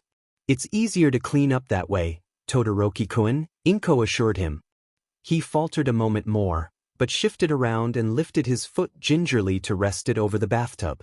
There we are, oh dear. The cut was a nasty one that ran from the bottom of his inner arch and nearly to his ankle, though it looked like the bleeding had slowed, thank goodness. It still looked painful, especially to think he'd been walking on it without favoring it. Inko tooted softly to herself and ran warm water from the shower faucet. Nothing a little soap and water can't fix, she assured him. A clean washcloth hanging nearby floated down from its rack and into her hand, a dollop of antibacterial soap, and she handed it to her guest as he let the water run over the cut. Use that to clean off the grit. Beaches are awful places to get cut. Lots of germs, and sand gets absolutely everywhere. She stepped over to the sink and washed her hands carefully. You weren't in the restroom. Very long did you have the chance to check? I wrapped it to slow the bleeding. Todoroki addressed the floor, or the wall, or anything but Inko. I was going to check better myself when we got here. He finished rinsing his foot and shut off the water. Well, 2 eyes are better than 1, Inko said briskly. She stepped around him and seated herself on the edge of the tub. Let me see? It wouldn't do to leave anything embedded, it might get infected. I'll be fine, Todoroki said quietly. I can do this myself, you know, you don't have to trouble yourself. Todoroki-kun. He still wouldn't look her in the eye, so Inko rested her hand on his shoulder until he did. After years of raising a rambunctious boy who could cry at the drop of a hat, Inko was an expert at mixing patience with insistence. I'm going to repeat myself as many times as I need before it gets through to you. It's no trouble. He stared at her, and his eyes were so very hard to read. If you really want me to leave you alone and let you do this yourself, then I will, she went on. But don't worry about me. I promise you, it isn't any trouble. Todoroki met her eyes, almost too briefly to catch. Inko wondered if the poor boy didn't believe her. Finally, though, he sat back and quietly shifted his injured foot toward her, without raising his eyes again. Gently, Inko prodded at the cut. Todoroki didn't flinch, but considering that he'd successfully hidden an injury like this while walking on it, that didn't necessarily mean she wasn't hurting him. She felt her heart do a painful little flip in his chest. What had this boy gone through, to make him act like showing pain was shameful? You haven't been any trouble, you know, she said. You aren't a bother, and you aren't an inconvenience. Far from it. If anything, you've been an absolutely model guest. Did you know that? She didn't wait for an answer. Not to mention you're one of Izuku's closest friends. You're welcome here on that alone. A small smile played about her lips. You would be even if my son didn't sing your praises the way he does. Out of the corner of her eye, she saw his head turn. Confession time, she went on. That's why I sent him into the kitchen. If he knew I was telling you this, he'd fuss. Mother's prerogative. An effort of will brought a pair of tweezers and a bottle of rubbing alcohol floating toward her, and she plucked them out of the air and disinfected the tweezers. There's some sand and gravel in the cut. I can get them out, but would you rather do it yourself? Yes, he said, and she handed him the tweezers.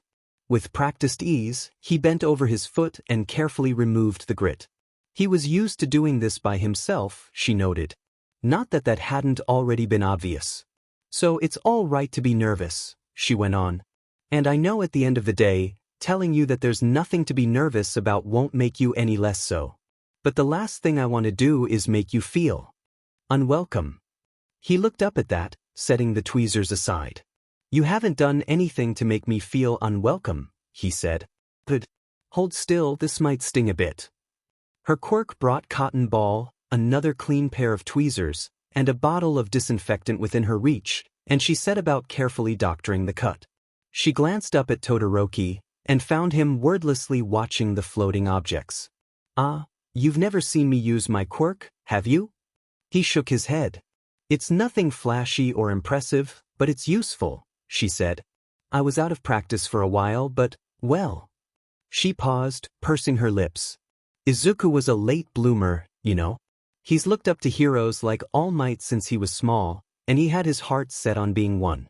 But his 5th birthday came and went, and for quite a while, we thought his quirk just wasn't going to come in. She sighed. And oh, he was so upset. And I'm afraid I didn't handle it very well. I should have been more supportive of him, but instead I was resigned. And I think I encouraged him to be resigned, too. There was a time about a few years that I stopped using my own quirk. I got this silly idea into my head that it would upset him, and, well, I coddled him a little. Treated him with kid gloves, like he was something fragile. And that wasn't what he wanted or needed. "He's a lot of things," Todoroki said softly, nearly startling her. "Fragile isn't one of them." "Certainly not." The bleeding had stopped, more or less, and the cut was clean, so she called over some fresh gauze to wrap it. It was a bit too large for band-aids. "I can't afford to blame myself, though. I didn't have any help raising him." "You did, Todoroki hesitated, averting his eyes again, but this time it looked more like embarrassment than uncertainty. "You did a good job." Inko didn't need to put on a warm smile at that. It came to her unbidden. "Thank you, Todoroki-kun," she said. She secured the gauze in place with a piece of medical tape, then turned and stepped away to wash her hands again. "But that does mean something important. I raised him by myself through some tough times. And that means that, everything else aside, we built trust between us. I trust my son to do the right thing, to ask for my help when he needs it, and to let me know when he's in over his head. I know that, him learning to be a hero and all, there are things he's keeping from me. To spare my feelings, or keep me from worrying, no chance of that, I'm afraid.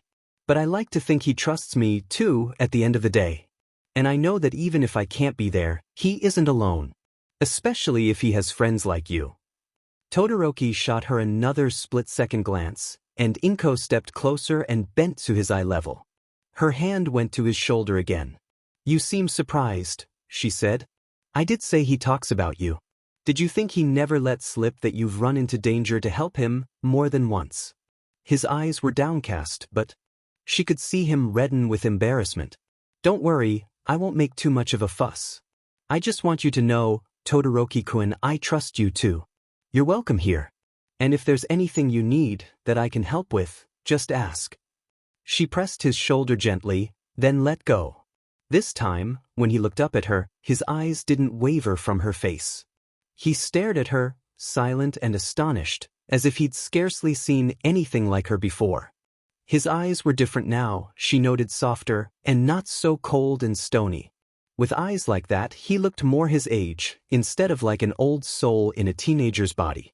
"How's that foot feel?" she asked as she put away the medical supplies left on the counter. "Better," he said. "Thank you." "You're very welcome." Inko closed the medicine cabinet. "Take it easy, and don't be shy about limping, okay? I'll get the hydrogen peroxide that should loosen the bloodstains on that sock." The dishwasher was mostly empty when she walked into the kitchen. Izuku glanced up from where he was sorting and drying silverware. There were questions in his eyes. Well, she had a few of her own.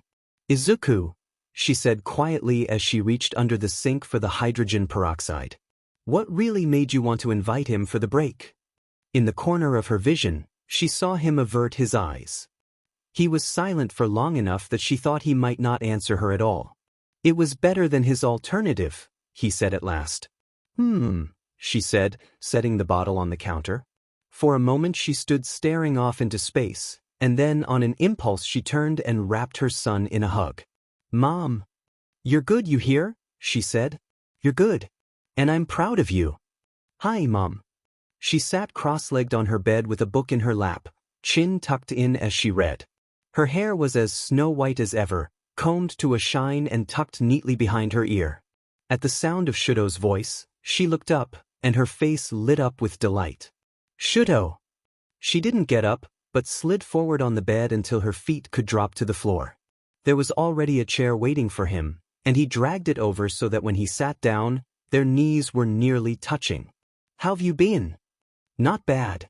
She reached out, with some hesitance but far less than she once had, and touched the side of his face gently. Her smile was warm. "You're a lifesaver, you know. This place never gets any new books. I'd read everything at least a dozen times over before you started bringing me more." "I brought even more today," he said, indicating the bag he'd set down by his feet. "And something new. I thought you might like something to do with your hands, so. If you've ever wanted to learn how to crochet." The corners of her eyes crinkled in amusement. "Shuto, are you trying to coax free sweaters out of your mother now?" He blinked, eyes widening at the gentle teasing note in her voice, and found his face mirroring her smile all on its own. "Just trying to keep you comfortable." "I never know what entertainment is like here.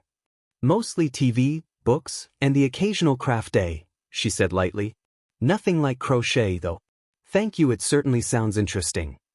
After a moment her smile faded, and she reached out again to tuck a lock of white hair behind Shudo's ear. "I couldn't help but notice you limping a little when you walked in. Any trouble lately?" Her eyes lingered on his for a moment, bright with worry. No, he remembered the store holdup at the beach. "Well, one thing. Nothing major, just a small fight. That wasn't even where I hurt my foot, I just stepped on something sharp, that's all." He shrugged, managing a lopsided grin. "That's what I get for walking barefoot in the ocean." She smiled again, her relief obvious. "You went to the beach recently?" "Yes. We have 3 weeks off from school for half of summer break, so." "Oh." Her face fell at that, confusing him for a moment. "So, you're at home again?" "Oh. No, I'm not." He shook his head. Of course she would be worried by that. "Father's out of town, so I took a chance. I've been staying with with Midoriya." His mother's eyes lit up, and Shudo felt the left side of his face warm. "I've told you about him." "Quite a bit." Her amusement was back. Shudo tried not to fidget. "Are you having fun?" Shudo fidgeted again, remembering how painfully awkward he'd been acting. It's taken some time to get used to. "I've never really done this before." He smiled. "But it's been fun. Midoriya and his mother they're very welcoming. They make me feel at home. And they kind of fussed when I hurt my foot. It was embarrassing, but they were both nice about it." The gentle weight of Midoriya Inko's hand on his shoulder had stuck with him, stilling his embarrassment whenever it came back to him.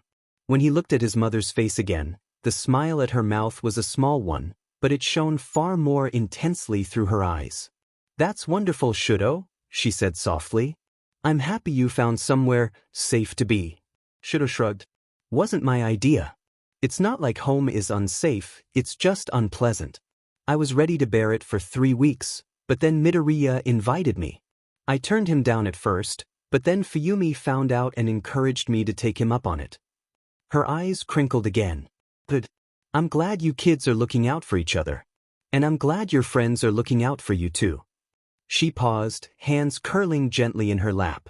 "Your friend Midoriya, does he know? About your father? And about—" her voice trailed off, but he could tell from the way her eyes flickered up, tinged with sadness, that she was looking at his scar again. "He knows," Shudo told her. "I told him before the sports festival last year. That's how he knew to invite me in the first place. One more time he's helped me without being asked." He shook his head. "Midoriya never asks. He just does it. One moment everything's falling apart, and the next he's just there and suddenly I know how to fix things. If he doesn't fix them himself." "I think I might like to meet him sometime," she said, laughing softly. Shudo blinked at her, surprised. "It'd be rude of me not to thank him in person." Shudo took this in silently for a moment, hands open in his lap. "Well, then maybe," he cleared his throat. "Maybe, next time I get the chance to visit you, I'll ask him if he wants to come along." "Well, you do have 3 weeks to yourself," she pointed out. "You know where to find me." "Maybe not," Shudo murmured. "What do you mean?" "I mean Father's set to come home in a few days, Shudo replied, burying his distaste deep enough that not even a twist of the mouth showed on the surface. Might go home then. Just so Fuyumi doesn't get in any trouble for letting me go. He doesn't like Midoriya very much. For a split second, a dark look flitted across his mother's face. Just like him, she muttered. She shook her head, composing herself again. Well, try to think hard about that choice, whether you go or not. You know I said to look out for each other, but make sure you look out for yourself as well. She met his eyes solemnly. You always were his favorite. The word came out as if it tasted terrible in her mouth. I'm just afraid for you, Shudo. I know. But even if I do go home, it's just 2 weeks. It's not a big deal. Everyone was making this out to be something serious, first Midoriya, then Fuyumi, and now Mom. It really wasn't. Just 2 weeks, and what was that next to the 15 years he'd survived before that? I know it doesn't seem like it, she told him with a fretful sigh. But you've been so happy, Shudo. When you first started visiting me, and then when you moved out of his house to live at school. You've been happy. I just don't want him to take that away from you. Shudo leaned forward, and his mother met him halfway in a warm hug. He won't, Shudo murmured into her shoulder. He can't. It's like you said I'm not alone, remember? Her thin, pale arms were tight around him, but he felt her nod. Most hardware and sporting goods stores carried hero supplies these days. Padding, protective eyewear, and various accessories were in high demand among pro heroes, sidekicks, and students alike. Most licensed pros relied on their agency's support departments for equipment, but for trainees, students, and the much rarer freelance heroes who operated independently of any organization, there were places to find good gear if one knew where to look. Off-the-shelf goods weren't as high quality as, say, online or specialty orders, but they could do in a pinch.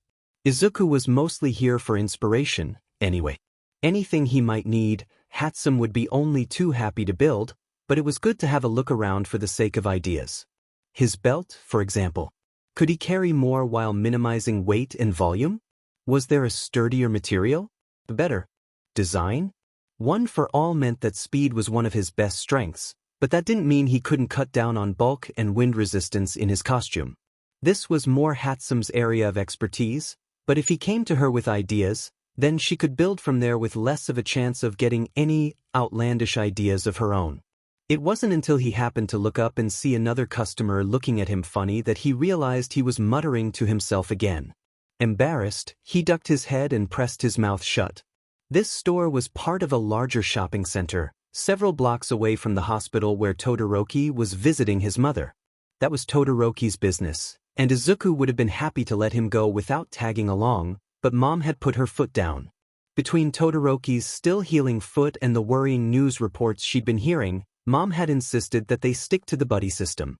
And so, as a compromise, Izuku was browsing around the shopping center while Todoroki was spending time with his mother. In just a few days, Endeavor was due to be returning. Whether or not Todoroki would stay past that was still up in the air. It was hard to think about that, if only because just considering it made him feel like choking on something. It didn't feel quite like rage, nor did it feel like the distracting emotions that he could now identify as attraction. Whatever it was strong and it was protective. The last thing he wanted was to see his friend get hurt. There must have been a weird look on his face, because Izuku looked up and found the customer from before looking back at him with an oddly interested expression. Izuku blinked back and turned away again, sheepish. Luckily, the man didn't comment on it as Izuku carefully stepped past him and moved on. In the midst of his thoughts, Izuku failed to notice someone stepping into his path until he'd smacked straight into them. Jarred back into the present, he jumped back with a startled yelp. "I'm sorry." A voice boomed above him, and Izuku found himself abruptly presented with the back of someone's head as the person he'd collided with bowed low. "Forgive my clumsiness. I should have been paying better attention." "And no, it's okay really." Izuku spluttered. "To be honest, I wasn't paying attention much either." "Well then looks like we're both at fault." He straightened up, and Izuku tilted his head back to look at his face. Recognition kicked in a moment later. The boy before him was not one that you forgot easily. "Oh, Hello. Izuku fidgeted where he stood. He couldn't help it, Urashi Inasa had quite the presence. It's Urashi-kun, isn't it? From Shiketsu High. Urashi blinked. Surprise clouded his eyes for a moment before recognition lit up, clear as day. Yeah. I remember you from the provisional exams last fall. I don't think we've been formally introduced. He held out his hand. Oh right. I'm Midoriya. Izuku's hand was dwarfed in. Urashi's when he shook it. I'm, from UA. I remember. Having a nice summer, I hope. Pretty good. Izuku pushed his hands into his pockets. Oh, and I guess I'm pretty late, but congratulations. On your provisional license. I heard, from Todoroki. Urashi's face went cold, and Izuku's voice trailed off. The change to the other boy's demeanor was immediate and visible, obvious, even. Izuku could have kicked himself for forgetting. Todoroki and Urashi hadn't parted on the best of terms back in the fall. The makeup exams must not have improved things very much. At least they'd apparently kept it civil enough for them both to pass. A moment later Urashi seemed to compose himself, and smiled again. Thanks. That's kind of you to say. No problem. Eager for a subject change, Izuku latched onto the first idea that came to his head. So, what brings you here? Shiketsu High is really kicking off with its training, Urashi replied, with an eager smile that showed all his teeth. Some of my gear's with support for repairs, so. Meantime I need spares. Same here, sort of, Izuku replied. UA's given us 3 weeks of break, but once we're back, we'll probably be hitting the ground running, like always. His memory took him back to the attempted robbery at the beach, and he couldn't help smiling wryly. I'm still finding time to train though. Well, it finds me anyway. Urashi laughed. I see. It's pretty refreshing to have a license, even if it's only a provisional one, no more standing back when a crime happens in front of you, yeah. Well, for the most part. It's nice to be helpful and it's good practice, so. Izuku shrugged, grinning sheepishly. Win-win. Indeed. Even the top heroes have to start somewhere. Urashi sobered for a moment. Though I suppose it's not as much of a race now as it used to be. What with the focus on collaboration and all. Yeah. I'm kind of glad, Izuku admitted. Honestly, I'm happier helping my friends get stronger with me than trying to compete with them. He thought of Monoma in B class, and couldn't help wincing. Though, some people have a problem getting out of that mindset. I can only imagine how much trouble someone like Endeavor must have with it. A look of distaste crossed Urashi's face, and Izuku found himself matching it. Yeah, well, Izuku let his hands curl into fists in his pockets. He's just gonna have to deal with it. And if he can't, well, he's not gonna be number one forever. Ah. It sounded a bit similar to a laugh, but it wasn't one. Hopefully his son learns better. Izuku felt a prickle up his spine at Urashi's tone. What do you mean by that? He asked, fighting to keep his tone steady. You're his classmate, aren't you? Urashi replied. The similarities are pretty obvious, surely you've noticed. Hidden in his pockets, Izuku's fists tightened until his nails dug into his palms. Not particularly. It's in his eyes, YC, Urashi went on. They're a lot like Endeavor's. Just as cold. I don't think heroes should have eyes like that, you know. Izuku thought of the way Todoroki's eyes had lit up over a year ago, standing across from him at the sports festival as he let his fire loose for the first time. He thought of his half-almost smiles that sometimes, very rarely, turned into real smiles. He thought of Todoroki watching movies late into the night, eyes wide and glued to the screen or crinkling with amusement at some casual crack that Izuku or Tsuyu made. He thought of Todoroki laughing. I think he just doesn't know you very well, he said at length. And you don't really know him either. I've gotten a pretty good idea from what I've seen of him, Urashi said with a shrug. He's pretty wrapped up in himself, you know? Doesn't pay much attention to people beyond him. Acts like everybody else is in his way. Pretty bad quality for somebody who says he wants to be a hero. Urashi. His own voice felt harsh and rough in his throat, but Izuku was too cold and numb to care about how he must sound to Urashi. The prickling along his spine had stopped, replaced by a chill that seemed to pervade every nerve in his body. Yurashi looked at him, and blinked when Izuku met his eyes. He spoke, voice quiet and trembling. "If you keep talking about my friend like that, then we're going to have a problem." Yurashi blinked again, eyes widening slightly. Oh. He cleared his throat noisily. "I'm sorry, I didn't realize, that was out of line. Just a little." Izuku shut his eyes briefly, struggling to leash his temper. "Sorry," Yurashi repeated. To his credit, he did sound contrite. "Didn't know you two were friends." Izuku let out a noisy sigh, and with it went the rest of his temper. "It's fine if you don't like him," he said. "Can't force everyone to get along, I know. And it's definitely fine if you don't like his dad because I don't like him either. Todoroki doesn't like him either, did you know that? It's not just that." Yurashi frowned, not an angry frown, but a thoughtful one. "Have you met Endeavor?" By some miracle, Izuku kept his face steady. "Once or twice. And you don't see the similarities?" "It just doesn't matter to me," Izuku said shortly. "Just because he's similar doesn't mean he wants to be." He paused, grinding his teeth until his jaw ached. "Look, what do you even have against Endeavor? Not that I'm saying you're wrong, just, what did he do to you, to make you hate him so much?" Yurashi averted his eyes, frowning. "You'll think I'm petty." "No, I think Endeavor's petty," Izuku said flatly. "Look, you don't have to tell me if you don't want to, just." "It was a small thing," Yurashi went on. "Now that I think of it, it was such a small thing, but it meant a lot. I looked up to him, you know. For years, I thought he was well."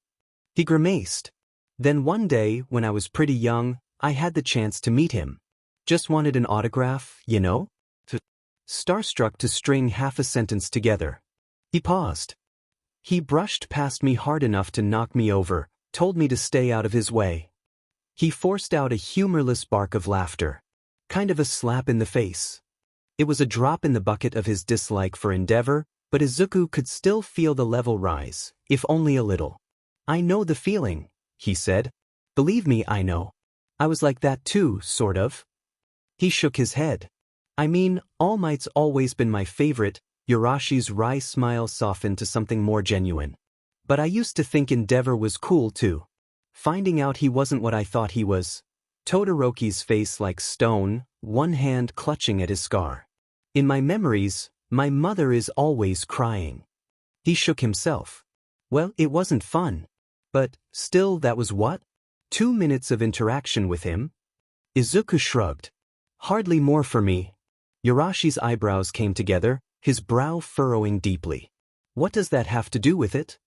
"If Endeavor can hurt you that much in 2 minutes," Izuku said, "then imagine what it must be like living with him." If Yurashi did have an answer for that, he didn't offer it. Izuku kept his eyes on the other boy, willing him to understand. "Honestly, I don't think I'd need to have met him to dislike him." His jaw tightened. "Because Todoroki's my friend. He's saved my life more than once, and I don't like anyone who hurts my friends." He looked away, shrugging again. "Honestly, I'm surprised you two aren't friends already.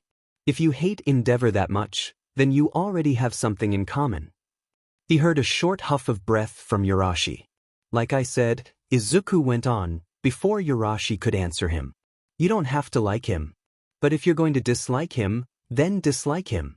Dislike him because you don't agree with him, or because your personalities just clash. Don't hate him just because you think he's Endeavor Part 2. The other boy towered over him, but Izuku glared up at him anyway. "That's not who he is, and you have no idea how hard he tries to make sure it's not what he becomes." Yurashi's eyes were wide with surprise. "I see." He paused, jaw working slightly as if he was physically chewing it over. "I apologize if I offended you. I didn't know you felt so strongly about this." "I do. Of course I do." Seeing Yurashi back down, Izuku found himself off balance and embarrassed. With an awkward cough, he let his squared shoulders slump again and forced his tense spine to loosen. It's not about me." But it was, sort of. Because for all that Todoroki had ever been through, for all his past suffering, it barely ever showed on his face. He bore it all stoically, especially now more than he had before. Izuku remembered yelling at Todoroki and Urashi for getting sidetracked by their argument, and here he was squaring up with his hackles up like a dog after nothing but a few careless comments. What was wrong with him? Feelings like this, at least, from what Izuku had heard, were supposed to be butterflies and stammering. All Izuku found himself with was more worries and a shorter temper. "He's my friend," he said at last. It felt like a lame excuse. "Ichinich." Urashi paused. The corner of his mouth twitched. "Guess that makes him lucky then. To have a friend like you." Izuku shrugged. "Luck doesn't have anything to do with it," he replied. "We're friends because we've been through a lot together." The half-smile deepened. "You're kinda prickly about him, aren't you?" Thankfully, Izuku's mind went blank at that, so he simply stared at Urashi instead of spluttering or saying something embarrassing. "Well, anyway." Urashi stepped past him. "I won't keep you any longer. Good talking to you, Midoriya." Thanks," was all that Izuku could think to say. Face blank, he watched Urashi walk away and wrestled with the off-balance feeling he was left with after the whole encounter. It felt a little like he had overextended himself, and now the other boy was leaving him stretched too far forward with no way to catch himself. Shaking his head to clear it, Izuku paced through the store for another 15 minutes before employees started recognizing him and giving him funny looks. His temper had finally calmed, and he made his way back outside for a breath of fresh air. If he had been slightly less distracted, he might have noted that his exit did not go unnoticed. But Izuku, at the moment, was very distracted, too caught up in his own thoughts to notice that he was briefly followed on the way out. Out in the parking lot, he kept his feet moving as he tried to untangle his own mind. Vaguely he remembered talking to Kirishima just a few days before. He'd snapped then, too, at the implication that he'd had ulterior motives for inviting Todoroki into his home. Kirishima had called it getting bent out of shape, and that felt like an apt description. "I want to protect him," he thought. It wasn't much of a surprise, or even a realization. Protecting Todoroki had been on his list of priorities since the day they'd become friends. It seemed absurd when he really thought about it. Todoroki was one of the strongest people he knew. He was sharp, he was fast, he had a powerful quirk that he'd been making full use of for over a year, and he was probably better trained than anyone else in their class, though that thought made his stomach turn. Izuku realized he was pacing across the parking lot and stopped when he reached the street outside of the shopping center. The inside of his head felt like a hopeless mess. He had thought of Todoroki when running into a villain-infested forest with two broken, useless arms. At the provisional exams, he'd almost kicked Gang Orca in the head, and then spent the rest of the day worrying about Todoroki's failure. He'd dragged Aizawa into helping him chase off Endeavor. He'd almost lost his Diamond mind when Todoroki was in the hospital, and he'd challenged Endeavor like an idiot, then turned around and eaten crow to fix the mess that it could have made. Izuku pressed his palms into his forehead and quietly groaned. Really, how had it taken him this long to understand his own feelings? In hindsight, it was painfully obvious. Even Urashi seemed to be picking up on it. Resigned, he checked his phone. No messages from Todoroki yet, but he may as well start making his way back. Mom had insisted they stick together while they were out, and she would be worried sick if she knew they were separated for this long. He could always wait in the lobby. Mind made up, Izuku walked another block further. He was less than halfway there, just crossing a side street, when he froze in his tracks and barely turned his head. Repeat villain attacks had made him more alert, or one might say jumpier. His senses were sharpened by bitter experience, and Izuku wasn't sure he knew how to turn them off anymore. And so, when he stepped across the side street, he heard the muffled cry of alarm perfectly well. Izuku turned and stepped into the side street before his mind had caught up to his instincts. Once it did, he forced himself to stop where he was before rushing in. He had no backup, no plan, and no idea what he might be dealing with. No one knew where he was going. He had no intention of ignoring a call for help, but he would help no one by being stupid about it. Better text Todoroki at least. His phone was out, his thumb poised over the screen, when the cry reached him again, louder this time. Midoriya. It cut off as if choked. All thoughts of caution vanished, and Izuku launched himself into the side street at breakneck speed. It was quiet, silent, even far enough from the shopping center that any semblance of crowds wouldn't quite reach. The streets stretched before him emptily, but Izuku turned his head this way and that as he ran, scanning for intersecting streets or alleyways. "Todoroki," he called.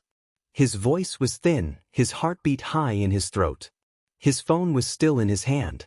He could call Midori. This time, the cry was cut short before Todoroki could even finish his name. Izuku's eyes fell upon an alley up ahead. With a burst of quirk-fueled speed, he reached the entrance and skidded to a halt ready for a fight. "I'm here. What's wrong?" The words died. Before him, the alley extended a short distance before ending with a high concrete wall that blocked the rest of the way. In one corner, right where the wall met the side of one of the buildings that enclosed the alley, Todoroki slumped over, huddled and still. On the wall behind him, a dark red smear showed where he'd struck the wall and slid down. The sight hit him like a knife to the heart. A harsh cry of horror wrenched its way from Izuku's throat, and he hurled himself forward. He made it 2 steps before sense got in the way of howling panic, and he stumbled to a halt to look around, listen, and take stock of where he was. His ears roared, but the alley was silent. As best he could tell, there was no one around. The walls around him went hazy, and the buzz of one for all had left him. Tears blurred his vision, and he all but staggered forward and dropped to his knees in front of his friend. The tears spilled over, clearing his eyes so that he could see the blood soaking through Todoroki's shirt and pooling on the ground beneath him. "No," he rasped. "No, no, no, no." His friend's face was dead pale and streaked with red, and there was no rise and fall to his chest. It was hard to see when the tears would not stop. "Todoroki," Izuku sobbed, and reached out desperately to feel for a pulse. His hand was maybe halfway there when sense made itself known again.